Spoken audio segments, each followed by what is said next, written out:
Football is back in Knoxville, Tennessee, and a rainy Saturday afternoon not keeping these fans away from Neyland Stadium. 5th season doing the ball walk for Josh Heupel, taking this program to new heights. Joey Aguilar makes his first start at Neyland Stadium, and a special day for the young quarterback. You are watching the SEC on ESPN, the 21st consecutive sellout. It's Tennessee and ETSU in an in-state showdown for week 2 of college football. Hi again, everybody. Matt Schumacher, the former Ohio State captain, Dustin Fox. Glad to have you with us here in the booth in Neyland Stadium. This is the youngest team, Foxy, in the Heupel era, and yet they've got a 24-year-old at quarterback who seems to be the calming presence for this high-powered offense. Well, I think that's the key. You lose a quarterback last year in Nico, of course, and a bunch of receivers. Obviously, the offense, to take those steps forward, you need to have a veteran quarterback. This guy has played 6 years of college football, and what he did last week was unbelievable. Just comes out against Syracuse, throws for nearly 250, throws 3 touchdown passes, and by the way, no interceptions. Took care of the football. And the thing I love about the way he runs this offense, he takes shots down the field, which shows me and everybody else that Josh Heupel feels very comfortable where this young man is headed with his offense. Well, Joey Aguilar makes his first start at Neyland Stadium. A special day for the young man, and for more on him, the third member of our team, Stephanie Ote. That's right, a very special day for Joey Aguilar. A venue like Neyland Stadium and being the starting quarterback. I talked to him about that honor. He's got 25 strong from California with his parents in the stands to root for him. All very exciting, but he told me part of the job is managing those expectations and the excitement, the emotions. But he's part of a fraternity of very honorable quarterbacks at Tennessee, like Peyton Manning, who reached out to him after his winning debut against Syracuse to congratulate him. He said it was pretty awesome to hear from the sheriff himself. I'd say so. Are you kidding me? Get a call from Peyton? This will be the biggest crowd that Joey Aguilar has ever played in front of. 100,000+ on hand from Rocky Top.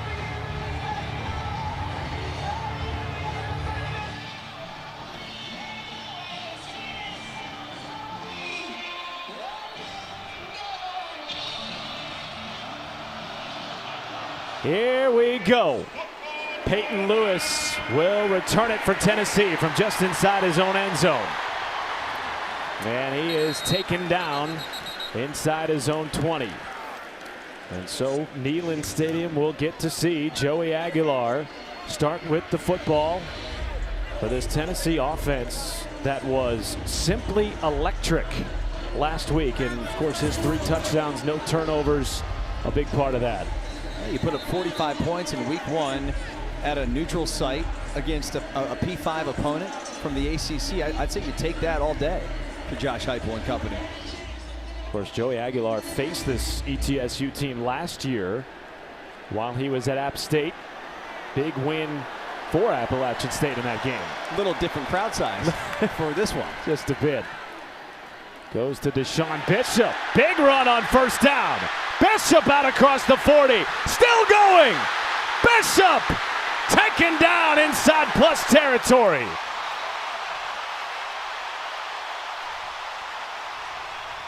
$52 yards on the opening play in Rocky Top. And no time for a replay, partner, because they're going to get to the line of scrimmage and run as fast as possible. We know this offense tries to get a playoff every 22 seconds.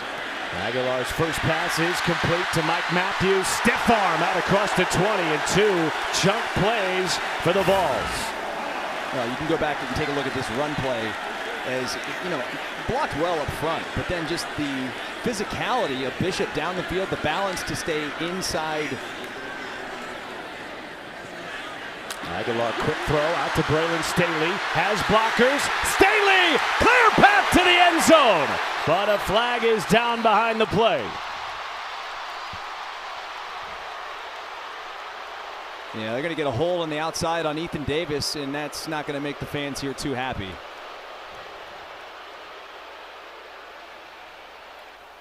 Holding, offense number 0. Start first down.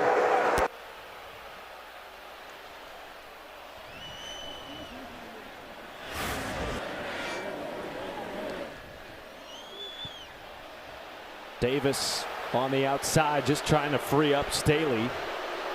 And that will move this offense backwards for the first time today.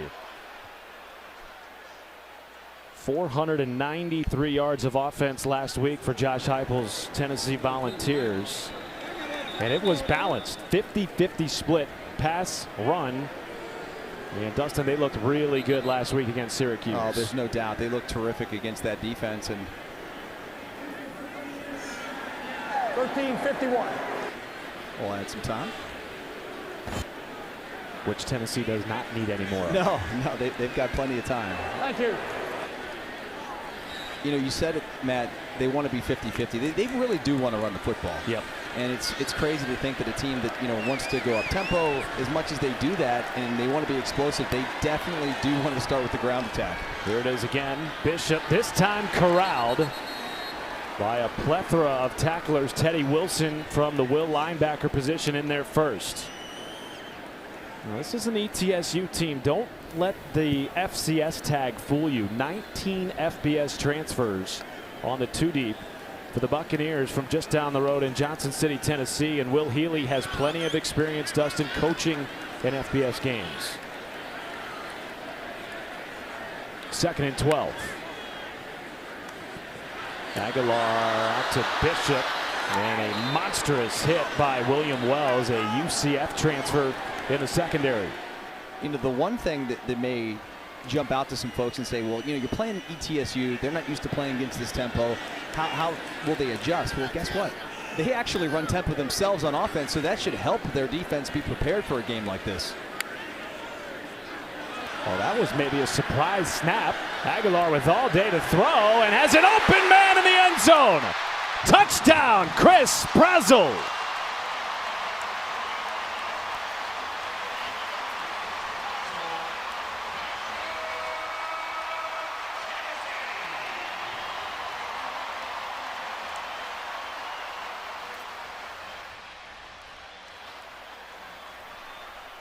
Well, that's the way you want to start if you're Tennessee. You're playing an FCS opponent, it's the home opener. You go right down the field in under 2 minutes.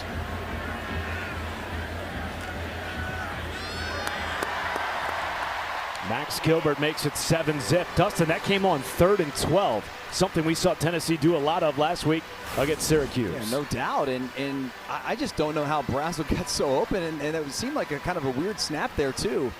He just gets behind 2 defenders.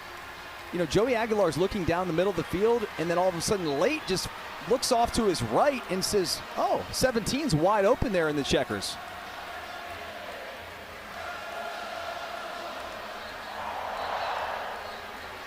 That's an efficient drive. 6 plays, 82 yards in under 2 minutes.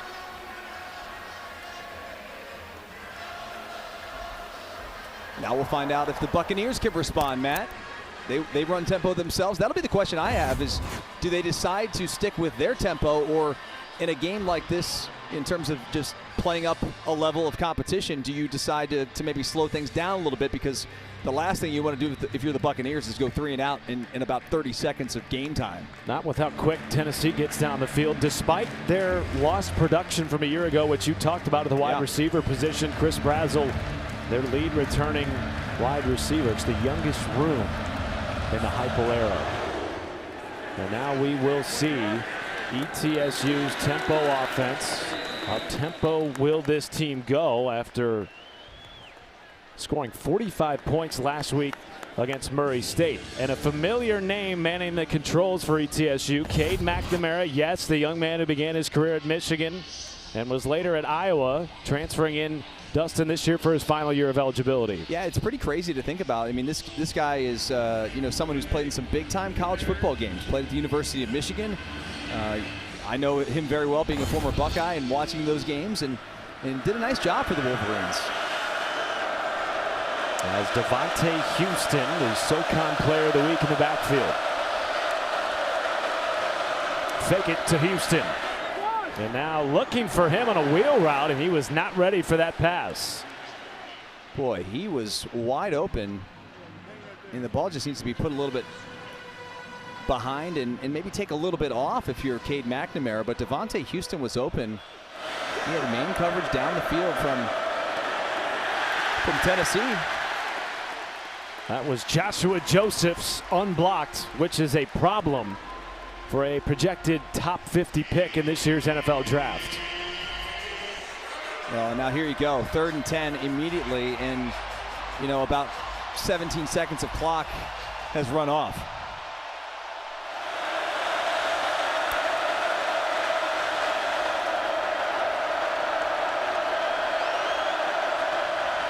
McNamara, deep shot, 3rd and 10, it's caught, middle of the field.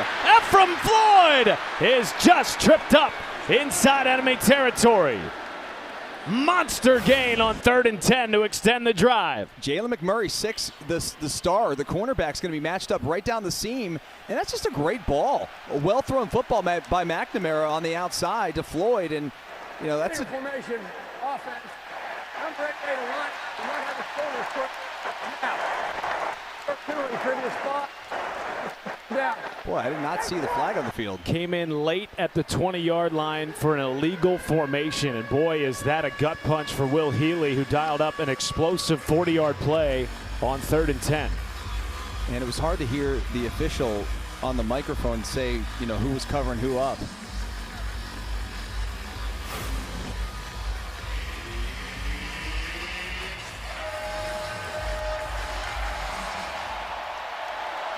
Yeah.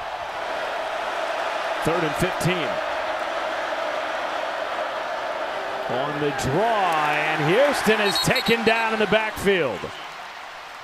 Bryson Eason at the point of attack in Tennessee will force a punt for ETSU.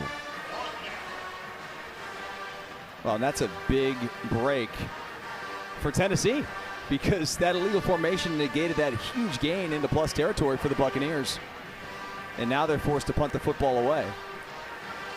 Nate Brackett on the edge of his own goal line with the dangerous all-freshman team return man back deep, Boo Carter. And a flag comes in. Carter with all day to track this football. And we'll see what the flag is down by the original line of scrimmage.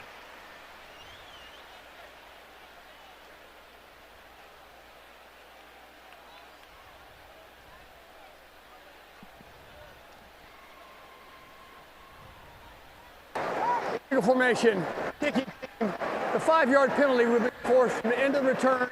It's 1st down. So 2 illegal formations for ETSU, one of them negating a 40-yard gain. Tennessee ball up 7 when we come back. Well, last time the Volunteers had the football, it was quick. 1 and 52 seconds. They go right down the field. A huge breakout run by Deshaun Bishop. Then they find Mike Matthews on the outside. There's a little physicality, get off me. And then on 3rd and 12, Aguilar finds a wide open Chris Brazel II for the touchdown.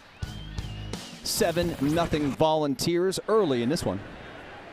This is a team that has relied on running the football in recent years. 4 straight seasons with 2,500 yards rushing. Here's Peyton Lewis as part of a deep running back room. Lewis, Thomas, who we've not seen yet, and Bishop. They feel like they are SEC ready, Dustin, at that position. Oh, they are. I mean, they've got really 3 backs. They got a young freshman there as well that can rotate him. May have seen him as well today. Here's Staley with a 1st down. Of course, this Tennessee team replacing the SEC Offensive Player of the Year and program record-breaking rusher Dylan Sampson. Now with the Cleveland Browns. Yeah, he'll be making his debut for the Brownies this weekend. Aguilar, play action wide open over the middle, is caught by Miles Kitzelman.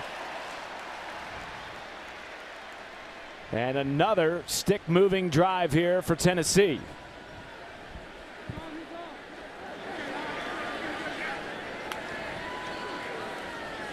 Lewis. Oh, Dustin, if you're ETSU, great field position for Tennessee on both starting drives, and they have not been stopped yet. No, they just keep moving the chains. It seemed like ETSU was going to get a stop on the last drive in the red zone. And then that 3rd and 12, just a busted coverage in the back end by the Buccaneers. Aguilar, end zone shot in and out of the hands of his intended wide receiver, Braylon Staley. Boy, 3rd and 6. That football was there. You know, I think Staley may have been feeling a little heat coming from the safety across the middle.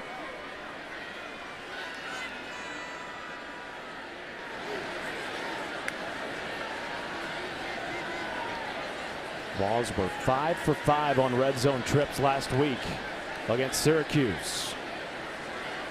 3rd and 6 here, and a big one for this ETU defense. Under 10 on the play clock.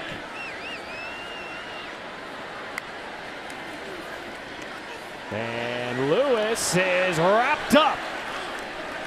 Big time defensive play by Javon Oggs, the JUCO transfer, starting at the nickel position. Now, this is a great call by defensive coordinator Chad Staggs of ETSU. They dial up the pressure. It's double A-gap pressure up the middle, and it was the perfect play design to stop that RPO. So a field goal attempt here by the Volunteers. Max Gilbert on for this 29-yarder to make it 10-zip.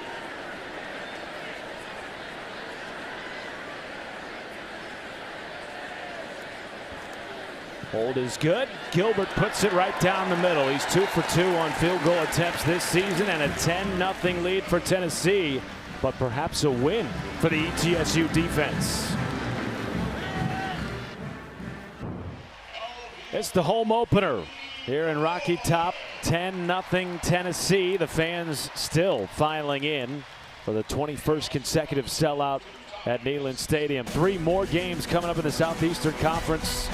Boy, South Carolina, after knocking off a top 25 Virginia Tech team, feeling like they could be a college football playoff contender. LSU similarly taking down Clemson last week. Alabama, Dustin, looking for a bounce back after a pedestrian performance in the loss to Florida State. Oh man, I would not want to be living down in Alabama right now. But these Tennessee fans liked it. Oh, of course they loved it. They absolutely loved it.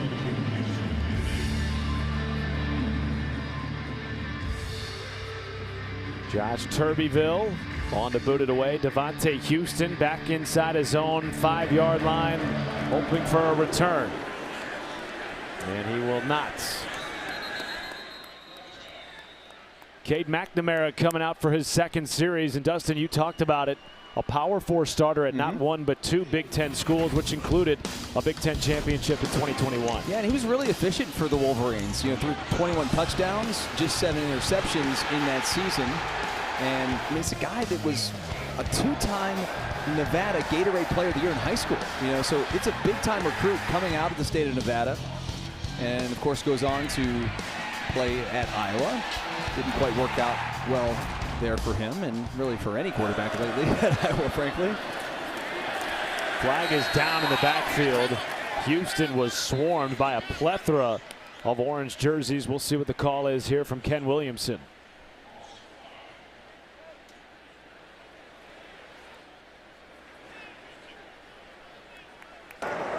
Personal foul, chop block, 74 and 67, a high-low combination. The penalty is declined. It's 2nd down.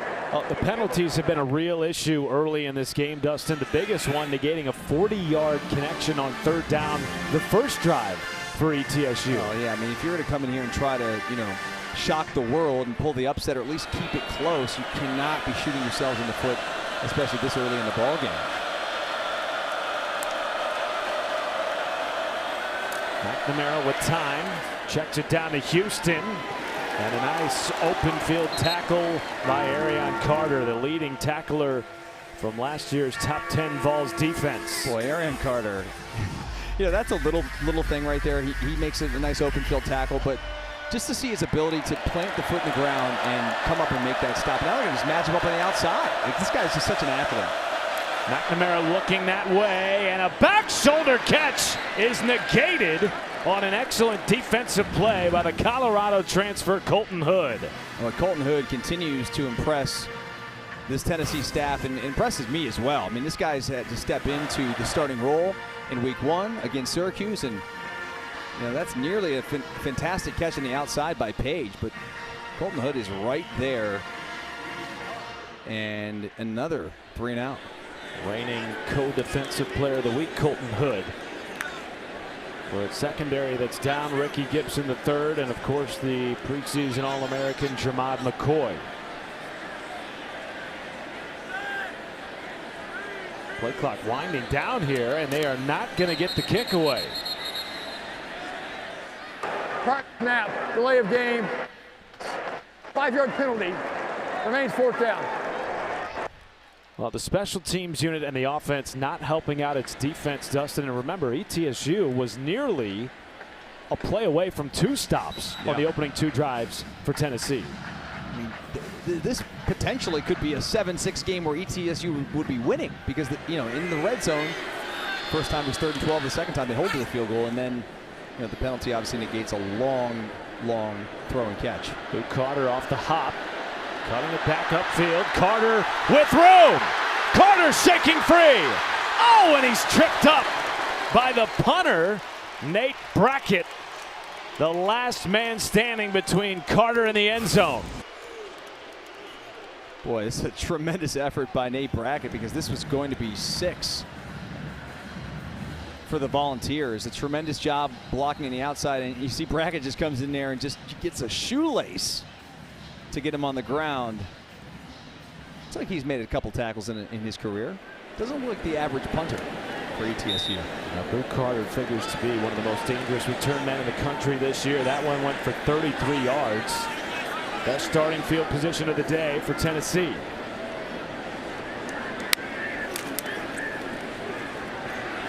Aguilar, long throw to Brazel. And a pickup of 7 or 8 on first down. This is just such a smooth operation here for the Vols. Everything they do is just running effortlessly, right there on the outside. An easy throwing catch to Brazel. And Joey Aguilar, who's been in the system for a short period of time, making things look easy. Here's Star Thomas. Duke transfer, cuts it upfield inside the 5, and it's 1st and goal, Tennessee. Well, you said it, Matt. They've got a plethora of riches at their running back position, and then here you see Star Thomas. This guy led Duke a season ago. Now is basically the 2nd running back for the Volunteers.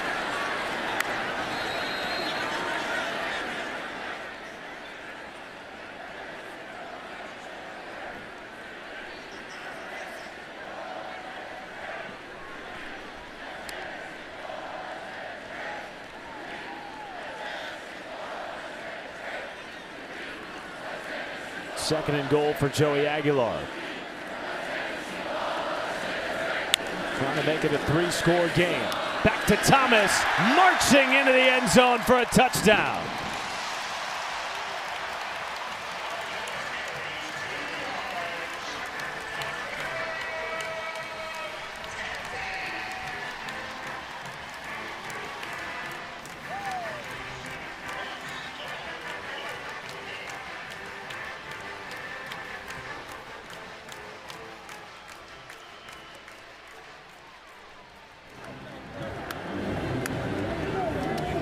Another efficient drive for this Tennessee offense, and particularly the ground game.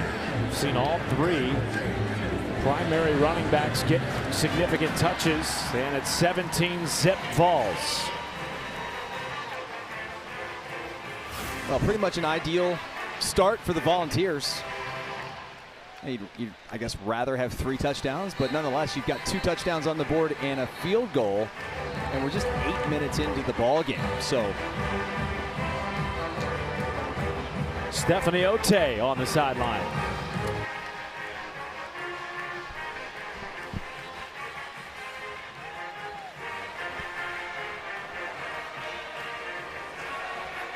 And I talked to Star Thomas earlier this week, and he told me about this running back committee, how much chemistry they have, especially when they're all sharing the ball. They all rely on each other. They're always asking, what happened there? What happened here to improve? But also looking at that offensive line. The first person to greet them and cheer for them was David Sanders Jr. He told me how bummed he was to miss the Neyland home opener, but he was the first one to congratulate the team, and they came off. Thank you very much, Stephanie. This Tennessee team, Dustin, in orderly fashion, 79 yards passing, 78 yards rushing. A balanced attack as we saw last week against Syracuse.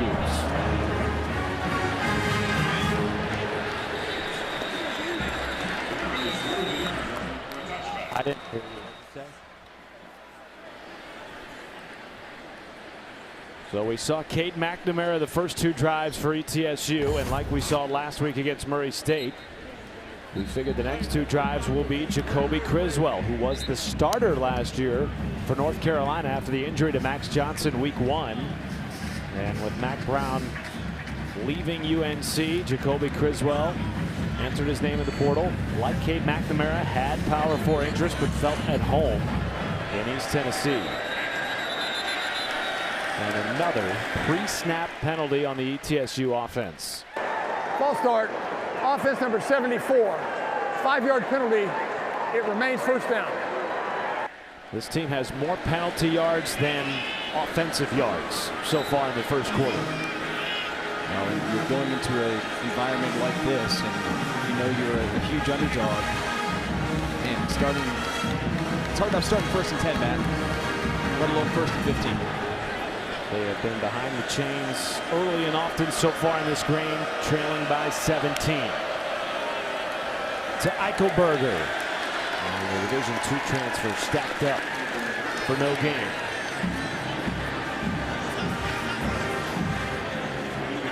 And it is tough sledding against this defense, which returns so much of its core talent from last year's defense, which was top 10 in the country. Criswell looking for a back shoulder pass, some contact there. Ty Redmond on the coverage. They're taking their shots and trying to make some plays on the outside. They've been so close, Matt, on some of these fade stops, back shoulder throws. McNamara has missed just a couple of them, and now Criswell, that one was right there. Underneath, has his man short of the sticks, Kareem Page. Was the lone Bucks receiver to start all 12 games last year. The offense wants to stay on the field. Well, if you didn't have the false start, you'd have a first down. That's a 11-yard pickup right there. How surprised are you, if at all, to see Will Healy punting here? No, I think you have to. You can't give the ball back to the Volunteers at their own or inside plus territory at the 32-yard line. The last punt to Brew Carter went 33 yards, nearly a house call. He is back deep to receive. And he will return it, making one man miss. 2, now 3, and a flag comes in, and perhaps a penalty on Tennessee. Yeah, you're getting a flag right there. Kellen Lindstrom, 55, was the one on special teams they're going to get for the block in the back.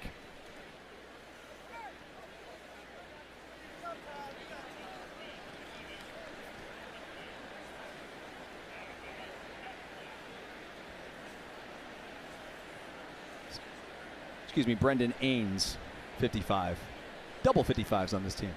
Well, there's 2 flags down. That's perhaps what this conversation is about. Holding during return, number 12, the receiving team, that penalty will be declined.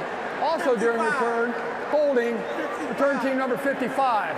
That penalty will be enforced 10 yards from the spot of the foul. First down. Tennessee up 17-zip. You're watching the SEC Correction, on the foul was for a block in the ESPN. back. Well, another great start for Joey Aguilar, 6 for 8, 78 yards and a touchdown. He now has 4 TDs and no interceptions, and What Joey Halsley's been able to do, Dustin, starting 4 different quarterbacks over the last 4 years. Only Kentucky has done that during this stretch. As far as SEC teams are concerned, really impressive the way that this Tennessee machine just keeps rolling. Yeah, it is. It's something special. I mean, listen, you've been here 5 years now, Josh Heupel. They've installed their culture, their brand, and the way they play football. It certainly is paying off. And Aguilar has a man wide open. It's Brazel out near midfield, and a pickup of 26. Just a simple little RPO all day to throw. I mean, this is a little corner around the outside, pitch and catch. Underneath, this one stacked up on the pass to Ethan Davis. You know, it's interesting. You talk about Aguilar having all day to throw. He certainly has had that. He had it last week against a very good Syracuse defense. No sacks, despite this offensive line replacing 4 starters from a year ago. Yeah, I asked Coach Heupel about that yesterday, and he said they just really like the young guys they have. Another completion on the outside to Brazel. I mean, Matt, they haven't even got David Sanders Jr. in the lineup yet. He is out again recruit, today, yeah. That right tackle. So not only replacing 4 starters, but mixing guys around due to injury. Yeah, Wendell Moe is moving to right guard for this game. Aguilar had a wide open Deshaun Bishop on the near sideline. Brings up 2nd and 10.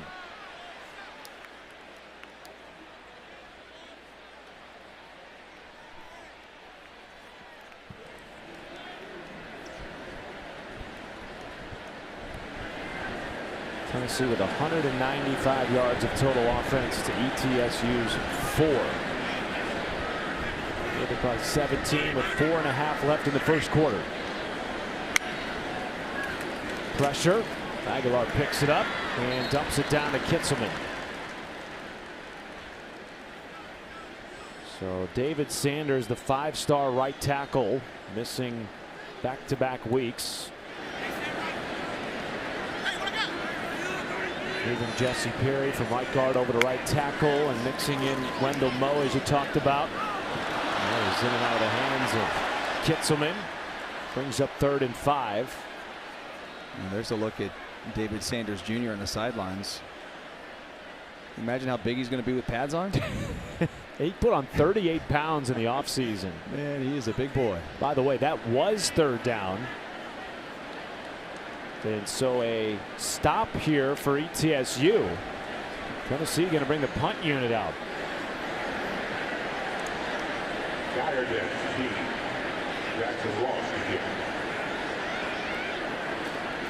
Jackson Ross on to punt it away. Xavier Gairditz lets it get down inside the 5. Stephanie Ote. Yeah, I talked to Jacoby Criswell and Cade McNamara earlier this week, and they admitted to me and they laughed about it. They said it was pretty awkward when they both arrived at NTSU, both having veteran experience from the Power 4, but it was all because of Coach Healy taking in that extra transparency, having the personability with him that helped build this no ego mentality for the team. There's no poison for them. Well, it's very unique, Stephanie, to have 2 former Power 4 starters transferred down to the FCS for their final season of collegiate football, no less to be in a competition. That was the thing that really kind of stood out to me, is these guys, going to play some college football at a lower level, and they know they've got to compete with another guy that played P4. So, hey, kudos to them. Kudos to ETSU for getting both of them. And as Stephanie pointed out too, I mean, they were transparent about the conversation, between both the players. Take a look at Jacoby Criswell there on the outside. Shows off a little bit of his athleticism. 2nd and 4. Houston cannot get away from this Tennessee defense. Boo Carter coming down from the star position to make the play. And another 3rd down, backed up inside their own territory for ETSU. Yeah, but this time they only need about 4 yards. A lot different than the last couple times they've had the football down here. It would be huge for their defense. Now, ETSU's defense, if they can get a first down, because they need a rest. They've been on the field the whole day. Criswell under pressure is taken down. It is not a safety. Joshua Josephs with a sack on the edge of the goal line. Yeah, he was in the grass before he got into the end zone. That's why this is not going to be a safety. Right around the right around the 1 yard line, inside the 1 yard line. So nearly 2 points for the Volunteers, but it still may end up being 2 points. They've got a punt from the back of the end zone here. You know, typically, as a punter, you want about 12 yards, and now you're about like 9.5. Nate Brackett with his heels on the edge of the end zone. And a pre-snap whistle. Delay of game, offense, half the distance to goal. It remains fourth down. Now about 9.25 yards to play. That is the 5th penalty on ETSU in the first quarter. And their coaching staff irate with some of these pre-snap penalties. Already the 4th punt of the game for Will Healy's Buccaneers.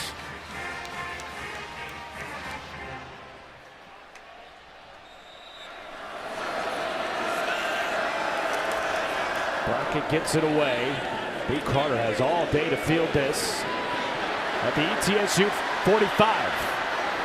Carter cutting it back. Carter with a lane. Tripped up. Stays on his feet. Carter inside the 5. And is out of bounds as he leapt to the end zone. Boy, he sure made it look sweet at the end, even though he jumped from the out of bounds line. Heck of an effort by that young man, Boo Carter. He lets his blocks just really set up the return. And then, you know, ETSU just looks like they're waiting for somebody else to make the tackle. It's like, goodness, get up there and wrap this young man up. A little high step and then a little Superman to the end zone. Boy, is he fun to watch. Former Tennessee 6A Mr. Football in 2023. Pylon cam there. Maybe we'll access that again. We got some toys here on the SEC network. Peyton Lewis in at running back. Gets the carry. Lewis is stacked up. Teddy Wilson was in there, as was Ty Anderson.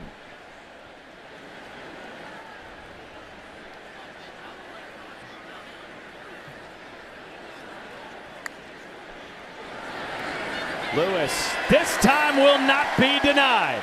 Touchdown. No, hang on a second here. They're going to say that his knee was down before he reached across the goal line. Well, I'd like another look at that, but it doesn't look like Tennessee's going to give him time to look at it. I think they're just delaying the inevitable here, Matt. On third and less than a yard to get to the goal line here. It's just wild. I mean, they're right back exactly where ETSU punted the football from.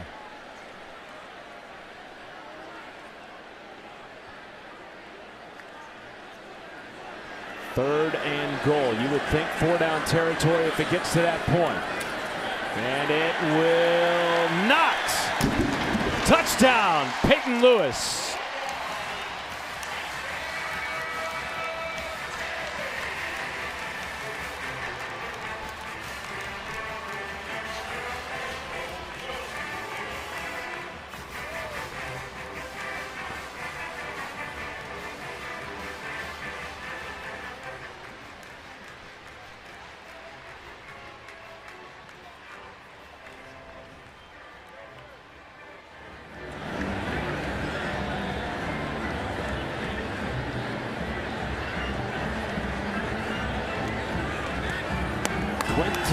Nothing Tennessee. And credit to their defense too, Dustin, for giving Tennessee's offense such great starting field position on all 4 of their scoring drives. Well, and also credit to the special teams, Matt, because Boo Carter and company on that punt return unit have done a tremendous job setting up their offense as well. You can take a look at the points here in this first quarter as opposed to last week. Not much difference. And you were playing a team from the ACC a week ago. And this week a team from the SoCon, or the FCS. Under Josh Heupel, now we're into year 5. Tennessee has doubled up its opponents in terms of first quarter scoring. It's got to be some sort of like a shell shock, especially early in the year, Matt, when you're a defense. You know, you're coming into a season, you've been going through training camp. You know, that's great and all, but to actually simulate being into a game and going up against an offense that's going to play such high-paced, I think it's a challenge for defensive coordinators to adjust, and certainly a challenge for the players to adjust to just the physicality of it, and you know, getting your wind and your heart rate, all those things that factor in.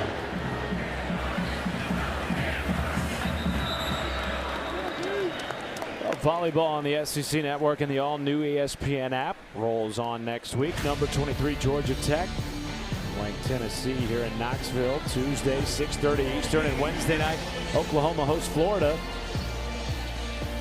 at 7 Eastern. Should be 2 great nights of volleyball here on the SEC Network. If you're just joining us, a 24-0 lead for Tennessee might not surprise you given how explosive they were last week, but we have seen some life from this ETSU offense with Cade McNamara at quarterback. He is back in to start this drive. Flushed. McNamara buying time and makes it a positive play. Just so much speed on that defensive front. And when you think about it, you know, this is a Tennessee defensive unit that is without a bunch of starters, especially in that defensive line group, man. You've got 3 starters that are out with injuries, and you lost a couple of stars from last year's team to the NFL. David Hobbs, Tyree Weathersby, Jackson Moy all out today for Tennessee. That is a completed pass to the tight end Cole Keller. 3rd and manageable for ETSU. And the ETSU in this first quarter, this is their 5th possession, Matt. They have 7 total yards.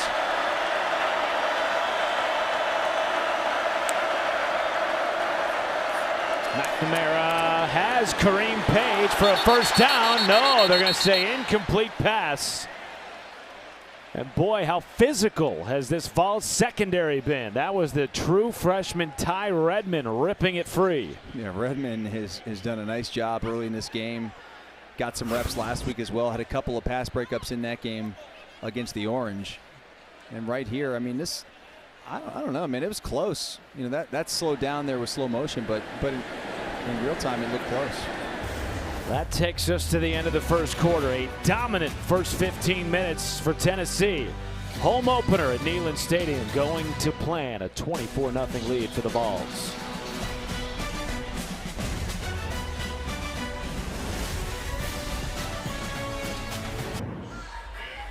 $24-0 lead for Tennessee. They've done it in all 3 phases of the game. Great special teams. Efficient offense, 205 yards of total offense for Tennessee, and their defense has been nearly impenetrable, holding ETSU to just 7 first quarter yards. 5th punt of the game for ETSU. And it is the freshman DeJuan Morris receiving it inside his own 35.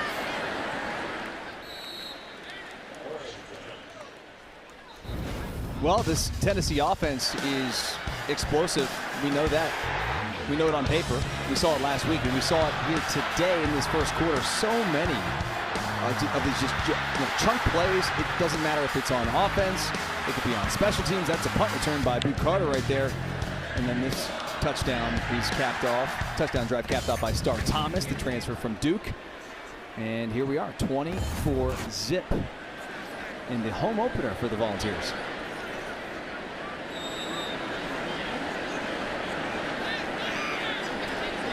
Star Thomas back into the game at tailback. Fake it to him and dump it down to Mike Matthews with room to run. Well, they're glad he came back, Dustin. Flirted with the transfer portal and returned this year. Yeah, really wasn't sure after last season what he was going to do. And gosh, he certainly should be happy he's back. He's going to play a huge role for this offense this year. Gang tackling effort led by Trevor Moffitt at the Sam linebacker position. Loss of maybe half a yard on that play.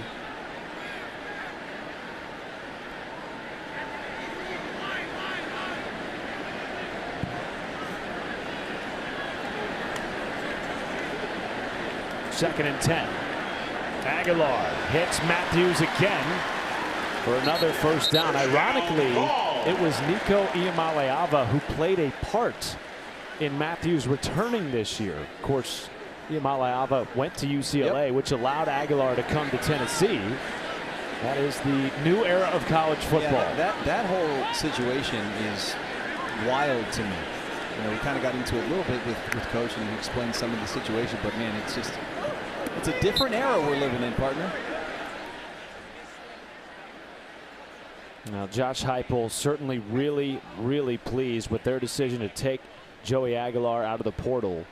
Not just because of the tangibles, the big arm, the ability to operate the offense, but the calming presence that he brings to this young Tennessee team. On second and 10, it goes to Thomas with a hole. Thomas inside the 10. And another first down for this Tennessee Vols offense. Yeah, Star Thomas shows off this burst. This is, a little power off to the right side, and really not even touched by the Buccaneers until he's about 9 yards down the field.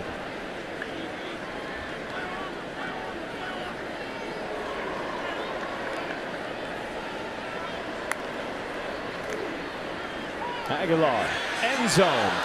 And in and out of the hands of his intended receiver, Braylon Staley, who wanted the flag. Jason DeClone of the Liberty transfer making the coverage at free safety. It's the second nice play that DeClone has made in this early portion of the ball game. You said it, Matt, the transfer from Liberty and a little time at UCF as well. I think they may have got a little bit of a hook with the right arm, but they didn't call it. Second down carry. Thomas sifting inside the 5 and was pushed back. They do give him forward progress. And it brings up third and goal.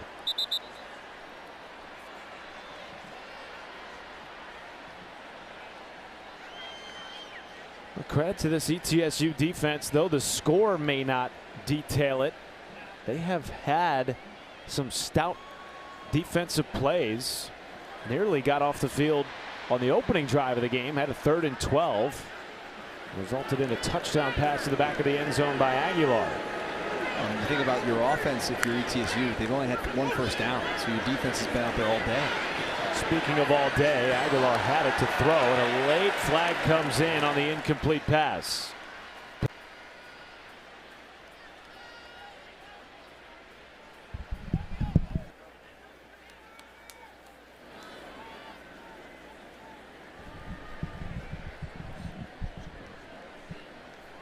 Holding.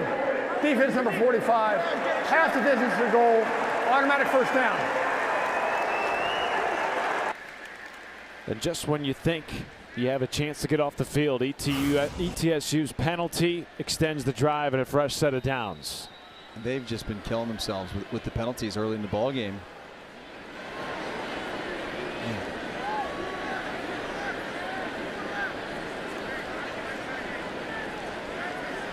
Tennessee has scored on 4 of its first 5 trips to the red zone. This is their 6th. Star Thomas. Pushed back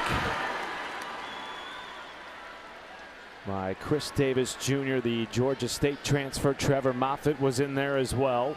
Yeah, you got to give the Buccaneers some credit, though. I mean, they've really bowed up here.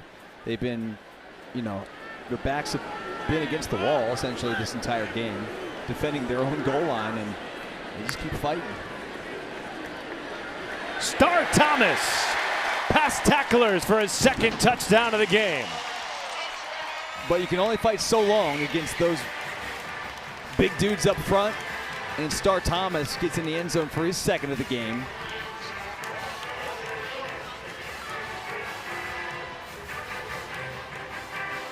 Boy, at this point, I mean, you got to think Tennessee can just sort of write their score.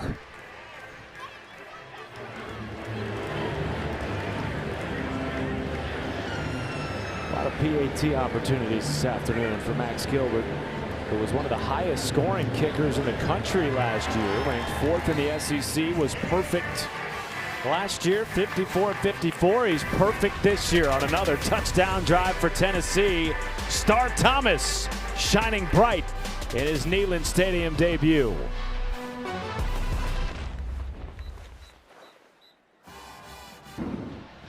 $101,915 on hand for this 31-zip lead for Tennessee in their home opener at one of the great venues in college football. Neyland Stadium. Rocky Top is rocking. 5 scoring drives already in the first half. Matt Schumacher, the former Ohio State captain, Dustin Fox with you. East Tennessee State still looking for its first down. Maybe they can draw on some of the magic we saw from ETSU and Knoxville on the baseball diamond earlier on this year. Taking #1 Tennessee to 10 innings, winning on a walk-off home run by Grant Gallagher. Rather, a late inning home run by Grant Gallagher. First win over a #1 team in program history for ETSU baseball. They did it here, snapping Tennessee's 22-game win streak. I remember watching that game back in March. I have no clue why I had it on, but I did. It was an awesome game. Went to extras and big win for the Bucks. You're a big baseball guy. That's what they say about me. That's a completed catch and a first down grab by Ephraim Floyd. Hey, Matt, I want to correct myself because I said earlier they had a first down. They did not. It was negated by penalty. That is their first down. As here we go on their 6th possession. Finally having first down. McNamara takes a shot and it's broken up. Colton Hood, Dustin, has stepped in and been fantastic at the cornerback position for Tennessee. Yeah, this is a really, really talented young man and certainly has some good bloodlines too. In fact, I played with his uncle, Roderick Hood, with the Philadelphia Eagles back in 2006. To take you back in the time machine. McNamara on play action, flushed out. Will use his legs and shakes loose of a tackle by Hood. 3rd down upcoming for ETSU. Ball near midfield. Do you think about this being 4-down territory? I mean, at this point, what do you have to lose? You're down 31-0. Absolutely.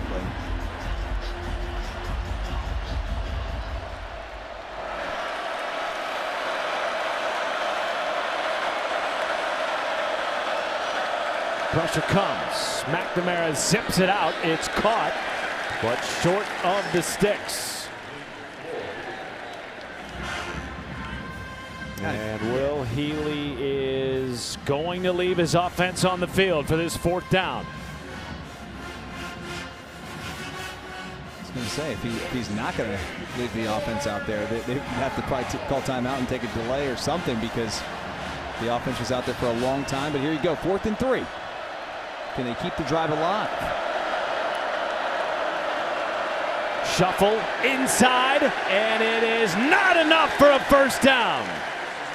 Edwin Spillman makes the stop for Tennessee. Boy, it's just such a tough call on the 4th and 3 because you're just relying upon, the defensive linemen that are so stout to not be disciplined, and you just run the shovel pass. Man, it takes time to develop. I don't know.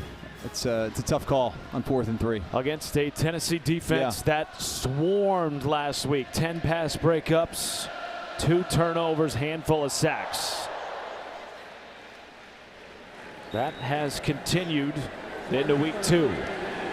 And again, the Vols offense will start a drive in plus territory with Deshaun Bishop in a tailback. Fake it to Bishop. And Aguilar has a first down grab to Braylon Staley. Perhaps not going to move the chains. 2nd and short.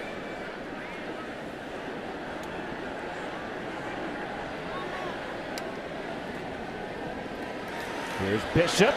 Sticks his foot in the ground. Bishop with some physicality past the 20. And Tennessee into the red zone again.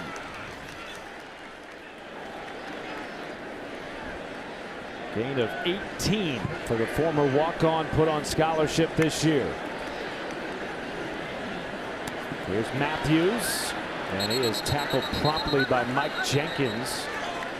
Starting free safety for ETSU. First year as a primary starter for Jenkins.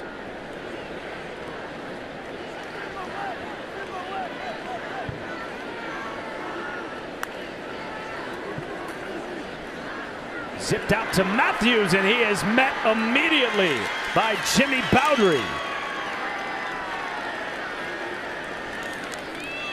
It's a nice tackle there by Bowdry on the outside. And they again have Tennessee in 3rd and long in the red zone. Let's find out if Tennessee can continue to keep their streak alive of whether it be converting a 3rd and long in the red zone, or do they get bailed out with a penalty. Tennessee scored a touchdown in the red zone on 3rd and 12 on their opening drive of the game. 3rd and 11 here.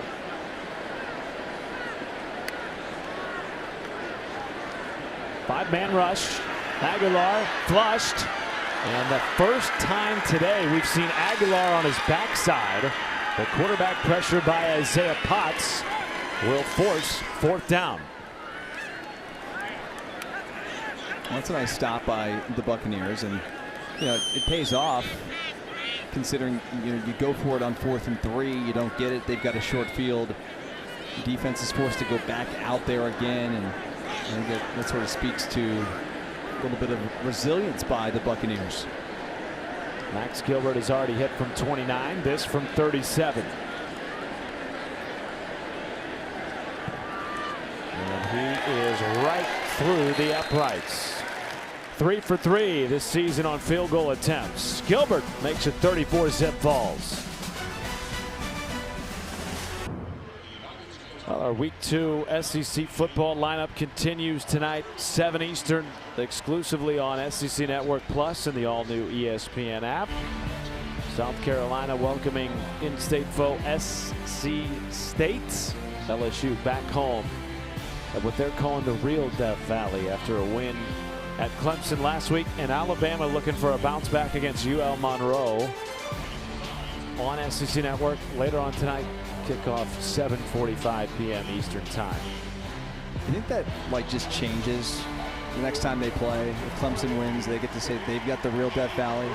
You get bragging rights for the gap between the next time you play. That makes sense to me. Yeah. That was a great game. Oh, awesome game. Particularly for week 1 in college football. Oh, yeah. By the way, there was an unsportsmanlike penalty on ETSU's Mike Jenkins after the field goal attempt, assessed on the kickoff. So Tennessee will boot it from the block tee at the 50.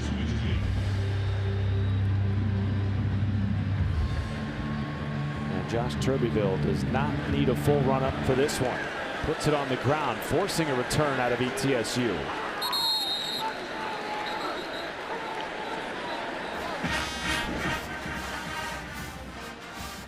Well, this will be the best starting field position for the Buccaneers.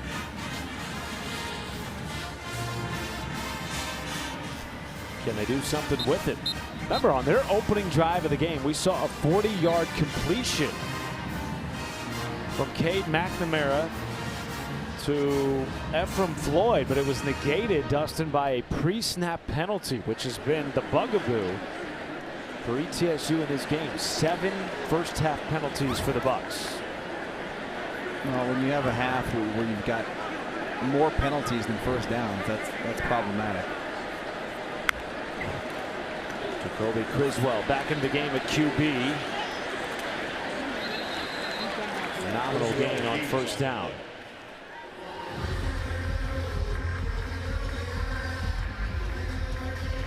Well, at this point, you got to think that Tennessee would probably start to see some backups in the ball game. And it's early, but as fast as they go, Matt, they could probably name the score. And particularly with who's coming here next weekend. Absolutely. Monster.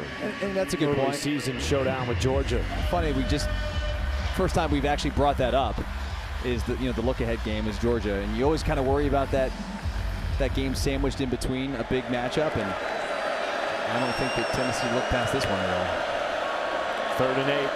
Criswell with time completes it to Kareem Page near the sticks, but short. Will Healy went for it on 4th down the last drive out, and he's going to keep his offense on the field again here.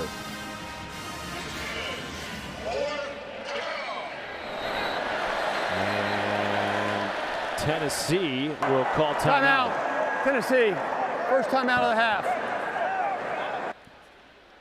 We'll see a 4th and 1 when we return from Neyland Stadium. 21. The big dude. 19th and concludes with the national championship January 19th on ESPN. Is Tennessee a playoff team for back-to-back seasons? Made the college football playoff last year for the first time in program history. ESPN Analytics likes them as an early favorite to make it again. Their defense on the field here for a all-important 4th and 1 for ETSU. Jason Albritton in at the Wildcat position. Play clock down to 5. And there's going to be some pre-snap movement here. I believe a false start on ETSU. I might be on Tennessee. I'm not so sure. Dead ball, offside. You're right. Defense, eye contact number 90. 5-yard penalty will result in a first down. ETSU got what they wanted there, Dustin. They did. They got an aggressive front of Tennessee to just be a little overzealous there on 4th and 1. We'll take a freebie. Not much has been free for ETSU in this ball game. There's that from Floyd on the reverse. Picks up maybe 2.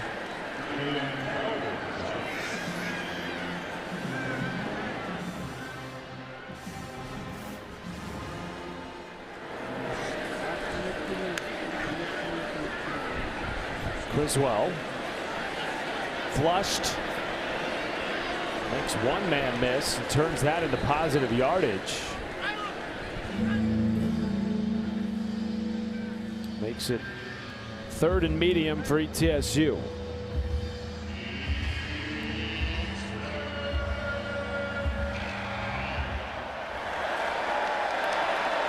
Needs 6 to move the chains.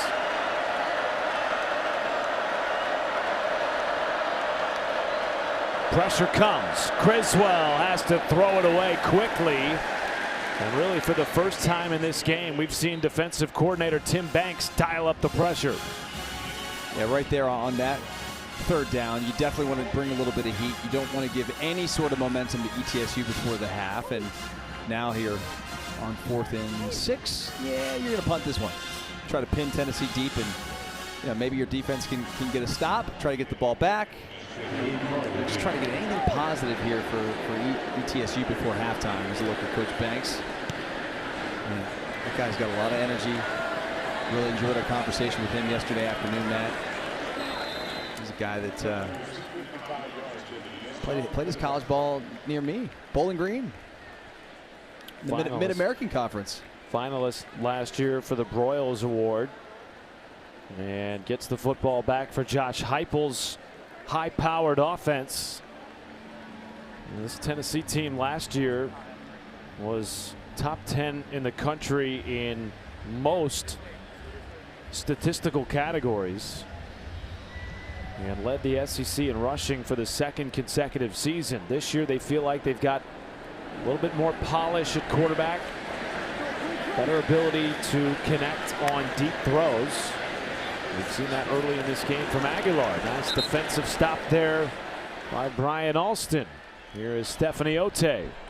Yeah, I talked to Joey Aguilar earlier this week about his journey to come here to Tennessee, and he told me the hardest time was during his time after high school. He didn't have any offers. He even considered becoming a firefighter, wondering if football was even for him. And he said that he wasn't training for it. The only reason he did was because his wide receiver buddies needed someone to pass to. But it was his mom and his friends that convinced him to keep doing it. That is why he does it today. I talked to his mom earlier. She's the anchor to his life, the first call after every single game. They're ready to watch him as a starter at the Tennessee Volunteers quarterback position. That's so interesting, Stephanie, because like so many guys last year who played some JUCO football, he felt like, as did Star Thomas, that he was out of eligibility. But then the lawsuit by Diego Pavia, the Vanderbilt quarterback, opened things up for guys like Joey Aguilar as he connects with Miles Kitselman, moving the chains, giving him an opportunity to continue playing football. And his family is in attendance today, making the trip from Antioch, California. All day to throw. And underneath to Peyton Lewis. 10-yard pickup. And you would think that this offense would maybe slow down a little bit, being up 34-0. The standard is the standard, Josh Heupel told us yesterday, and they're not going to change anything up no matter who they play. This is what they do. They're going to try to be as balanced as possible, as there appears to be a Buccaneer down.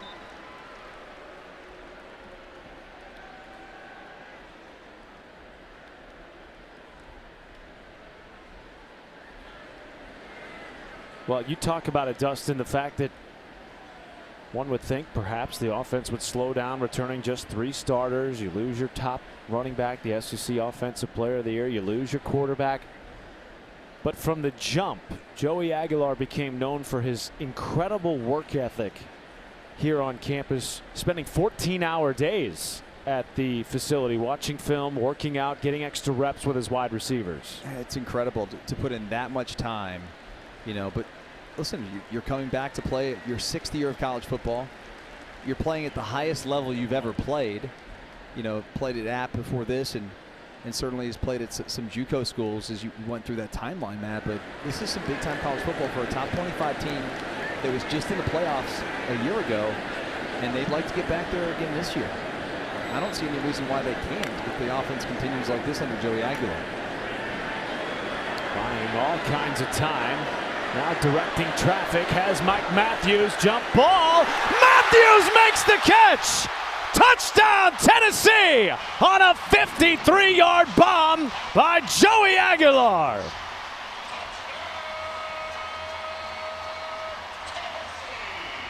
Tell you what, Mike Matthews is going to make Joey Aguilar look like a superstar this season, because right here, this football was thrown. I'm not sure if it was thrown to Travis Smith Jr. or if it was for Mike Matthews, because both guys were in the vicinity. But Mike Matthews' ability to go track this football, Matt, is as good as I've seen. I mean, this is unbelievable. The ball's hung up in the air forever and just goes and tracks that thing and makes it look easy at the end as he walks into the end zone. Youngest wide receiver core that Heupel's ever had. Questions, Dustin Fox, about their talent and depth. They're answering those through week 1 and week 2. Youngest wide receiving core and oldest quarterback that Heupel's had since he's been here. Maybe that's the connection, right? Bring the young guys along, and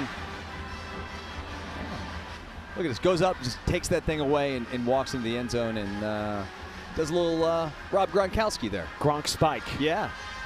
That's a worthy play of that one. Absolutely. I mean, he knows he's probably going to take a shot, so he's just throwing it up. It's almost like a Hail Mary, frankly, the way that football, came out of the hand of Joey Aguilar.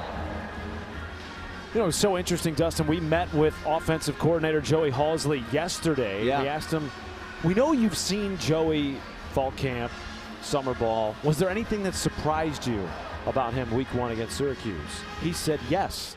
His creativity in the pocket to extend plays. How about that one? 53 yards, directing traffic, taking a hit, throwing across his body for a touchdown. Yeah, it does make you a little nervous, though, because you don't want to be that, not saying he's careless with the football, but it's going to be a little tighter coverage, when we get to the SEC. You know that. You mean when Georgia comes here? Next week. Next week. That's accurate, sir. Tennessee has scored on 7 of its 8 possessions in this game. Aguilar now has 5 passing touchdowns this season, no interceptions. Speaking of Georgia, let's take it back to 2016. A similar play for Joshua Dobbs. Hail Mary with 4 seconds left in the game. Looked like Georgia was going to win. Vols get it done on the road. Shocking number 25 Georgia. And in fact, Dustin, that was the last time Tennessee has beat the Georgia Bulldogs. Yeah, that was a tremendous game. I remember exactly where I was watching that ball game, and I was like in just awe. I was stunned when Josh Dobbs was able to make that throw. Well, this is the first time in 30 years that Tennessee and Georgia will meet this early in the season. Back in 1995, they met in October. It's usually a mid to late season meeting between two SEC giants. And a nice run by the Division II transfer Khalil Eichelberger. ETSU trying to get its first score of the game here with 3:30 left in the first half. Again, they're quick to get up to the line of scrimmage and continue to run their high-paced offense, up-tempo offense. And a little substitution here by Tennessee. The last time they played it was 59-3. 2018. Will it be similar? We're headed that way. Criswell running, lofts it downfield away from traffic. Brings up 2nd and 10.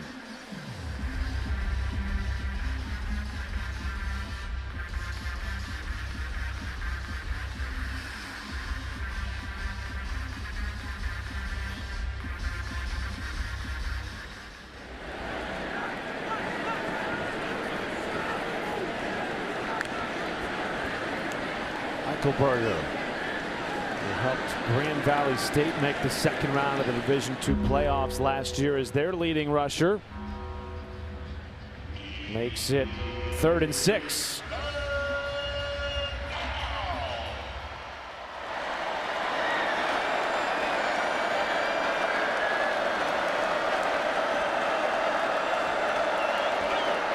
Take it to him. Pressure. Criswell had to get rid of it as he winds up on the turf next to 2 Tennessee jerseys. 4th down at midfield, and Will Healy's going to send the punt unit out for ETSU. Well, this pressure just continues to get home, and at this point, Cade McNamara and Criswell, both quarterbacks who have played in this ball game, you got to be thinking Will Healy. You want to make sure these guys come out of this game without an injury, so be a little careful. They got a tough conference schedule coming up in the SoCon, and they're a team that I think can compete for in that conference. Well, our all-new SEC Network fall football weekday lineup, which you covered from Monday through the weekend. We've got you covered. Every show also available streaming on the all-new ESPN app.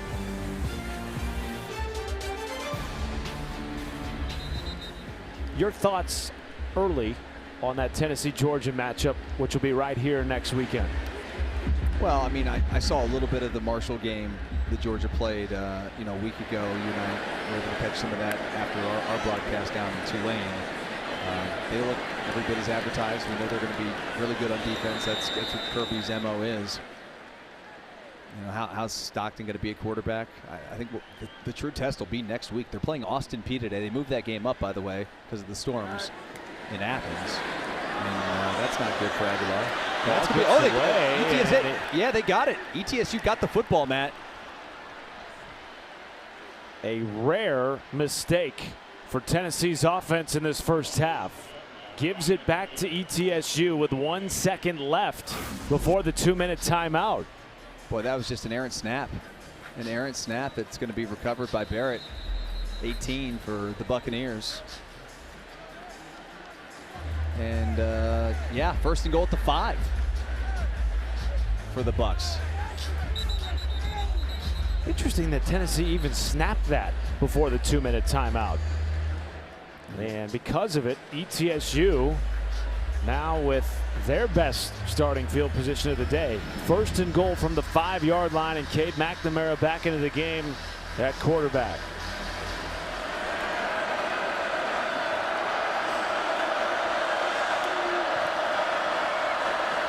The pitch underneath to Heron Suttereth is in for a touchdown. ETSU capitalizing on the fumble, and they score on the ensuing play.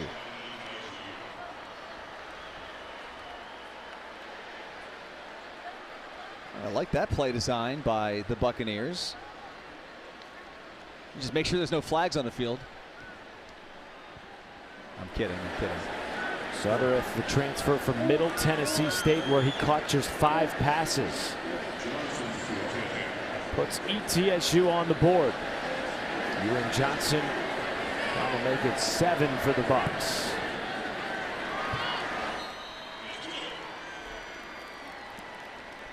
Well, a miscue by the Volunteers. 2-minute timeout. A rare miscue by the Volunteers leads to an easy end-around touchdown run for the Buccaneers. 41-7 from Neyland.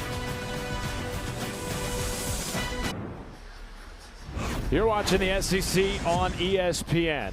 Welcome back to a sold-out Neyland Stadium. Tennessee welcoming ETSU in from Johnson City, just over 90 minutes away from Knoxville. And we were told many fans would be repping both colors this afternoon. We have certainly seen that in the first half.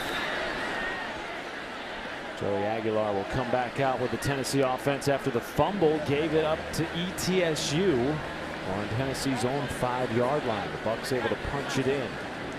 But you mentioned it, Dustin. This is a team out of the Southern Conference. They were picked 4th in the preseason poll. Will Healy believes in his first year, with all the FBS talent, particularly at the quarterback position, they can contend for an FCS playoff spot. Well, I asked him that very question. I said, how tough is the conference? Do you think you can compete in the SoCon? And he said, yeah, there's going to be a lot of games that are going to be like decided by a field goal. They're kind of toss-up games, and they'll have a chance.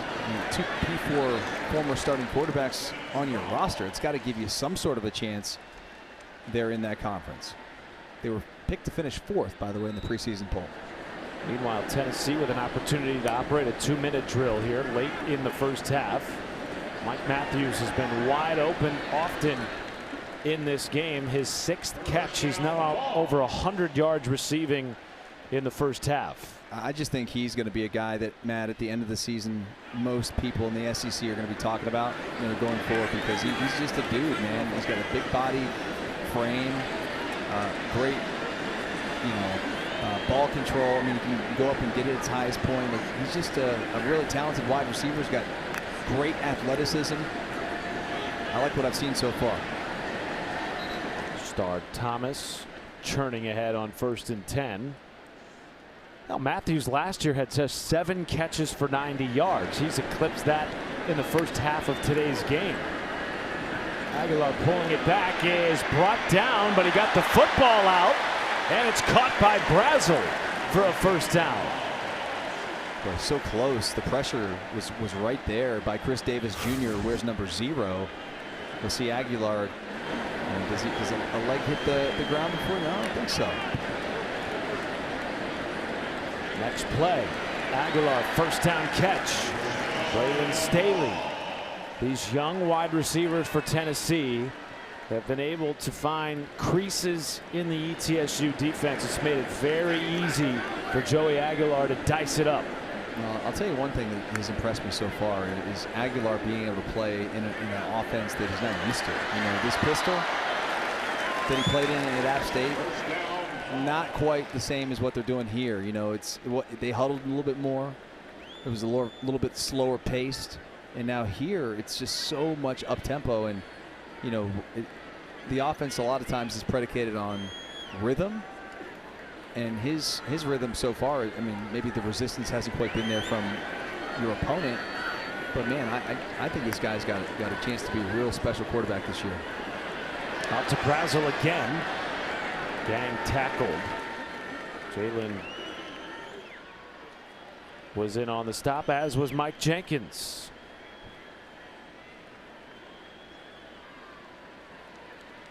Well, they have more than enough time now. I mean, 42 seconds and counting before halftime. 2nd and 6. I'd be wanting to maybe try and score with 2 seconds in the clock. It goes to Thomas. Already has 2 touchdowns in this game. Churning ahead, in for a 3rd score. Star Thomas, unstoppable in the first half at Neyland Stadium.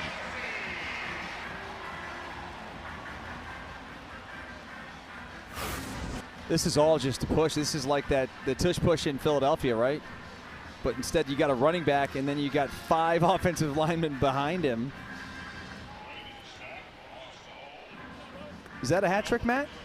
For Star Thomas? Indeed it is. He now has 4 rushing touchdowns in the first 2 games of his Tennessee career. They are going to review this play. A replay official Kevin Holmes being called upon for the first time in this half. What do they think they're looking at here? Is it really necessary? Yeah, that's why Josh Heupel's having a extended conversation with our side judge Jordan Guest.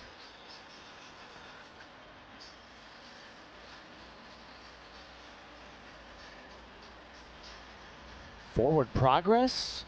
I mean, I didn't hear a whistle come in blowing that dead prior to him churning ahead for a touchdown. But boy, Star Thomas, what a story he has been throughout his collegiate career.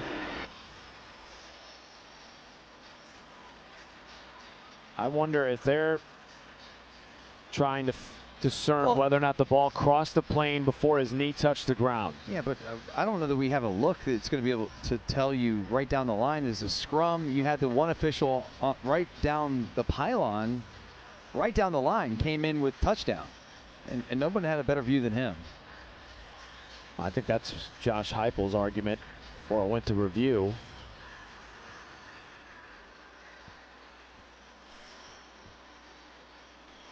But Star Thomas out of Homer, Louisiana, Dustin, a town of 2,600 people. He had 0 FBS scholarship offers. Went to junior college for 2 seasons, spent 2 seasons at New Mexico State, and thought last year at Duke would be his final season. But like Joey Aguilar, got the extra year with the lawsuit going favorably for Diego Pavia and all former JUCO players. And now he's playing at the highest level in the SEC as one of the primary backs for a top 20 football team. What do you think, Matt? You see anything right there? Control the review, the ruling on the field is upheld. It's a touchdown.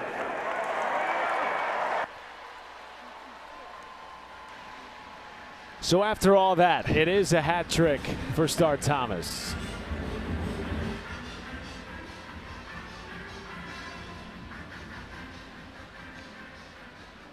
Has become an inspiration for the people back home in Homer, Louisiana.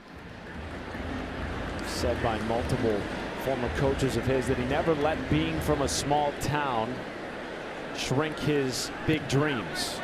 And now playing on the biggest stage in front of a sold-out Neyland Stadium makes it 48-7 Vols.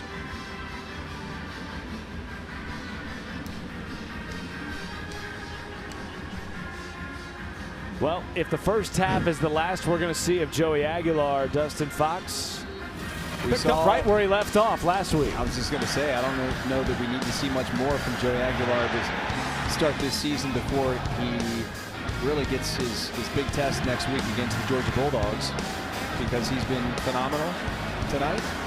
This afternoon, I should say. He's been phenomenal a week ago against Syracuse. And I don't know that we need to show the Bulldogs much more. That's a good point. You know, you mentioned it. Georgia played Marshall week 1. They're playing Austin Peay week 2. How much can you really learn from that tape if you're Tennessee?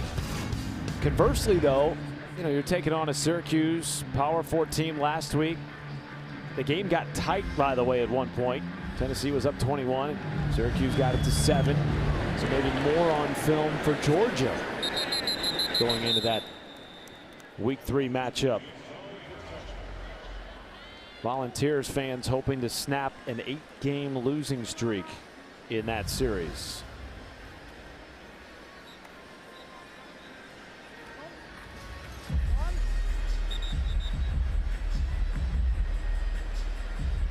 Cade McNamara back onto the field for ETSU with 22 seconds. All 3 timeouts. Does Will Healy try anything here for the Buccaneers?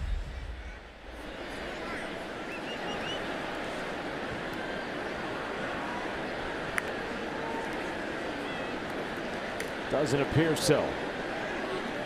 Jason Albritton, the former walk-on at Ole Miss, might have just taken us to halftime.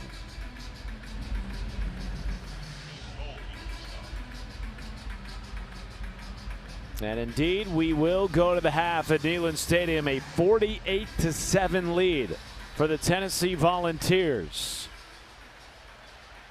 427 yards of total offense in the first half. They had 493 in the whole game last week against Syracuse. Joey Aguilar, 2 passing touchdowns, 3 rushing TDs by Star Thomas. A dominant first half of the Tennessee offense. Their special teams electrifying with Boo Carter. And now Stephanie is standing by with Josh Heupel. Coach, stellar performance on offense, 427 yards total through the first half. What did you see that you liked the most here? Man, I'm going to be honest. I thought we were really sloppy at times. There's a lot that we need to clean up. We need to play better. It's in some of our targets, our perimeter screen game, execution in the pass game. There's a lot to improve upon. A 3rd touchdown for your running back, Star Thomas, almost called back. What were the conversations back there? Yeah, ultimately got in the end zone. He's played, well, running downhill. Again, second half, we'll define who we're and what we're about. We need to come out and execute and play better than we did. Thank you so much. Best of luck. Thank you, Stephanie, and thank you to Josh Heupel for the time. Tennessee up 48-7. We'll step aside for halftime at Neyland. Welcome into the SEC Halftime Report. Dory, Doring, and Watson, of course, multitude of games still to be played in prime time a little bit later tonight, but I don't think there's any bigger than the one that you see right in the middle on ABC. 2 Blue Bloods meeting for the 2nd time ever. First time they've ever met in Norman. It's Michigan, it's Oklahoma, it's massive. Come and say hello to the bad guys. There's a war outside and you better stay in. Wide open, touchdown, and Underwood has his first of many. Ain't no hiding. You're gonna have to fight your own fight. You're a Wolverine, Justice Hayes.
16. The Tennessee Volunteers in front of a sold-out Neyland Stadium. Hi again, everybody. Matt Schumacher, the Ohio State captain. Dustin Fox with you.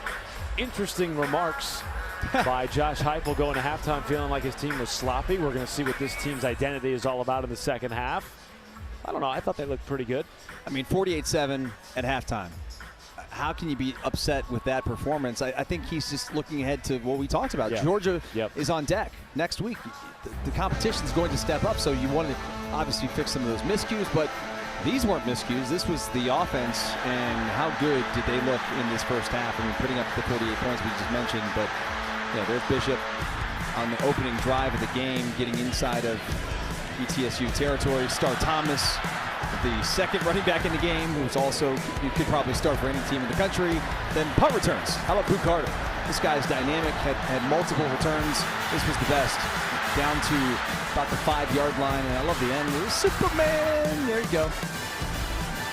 Aguilar. This was not a Hail Mary, but it kind of looked like one. Mike Matthews goes up, highest point. Great concentration by him, and we take a look at this halftime stats. A little bit one-sided.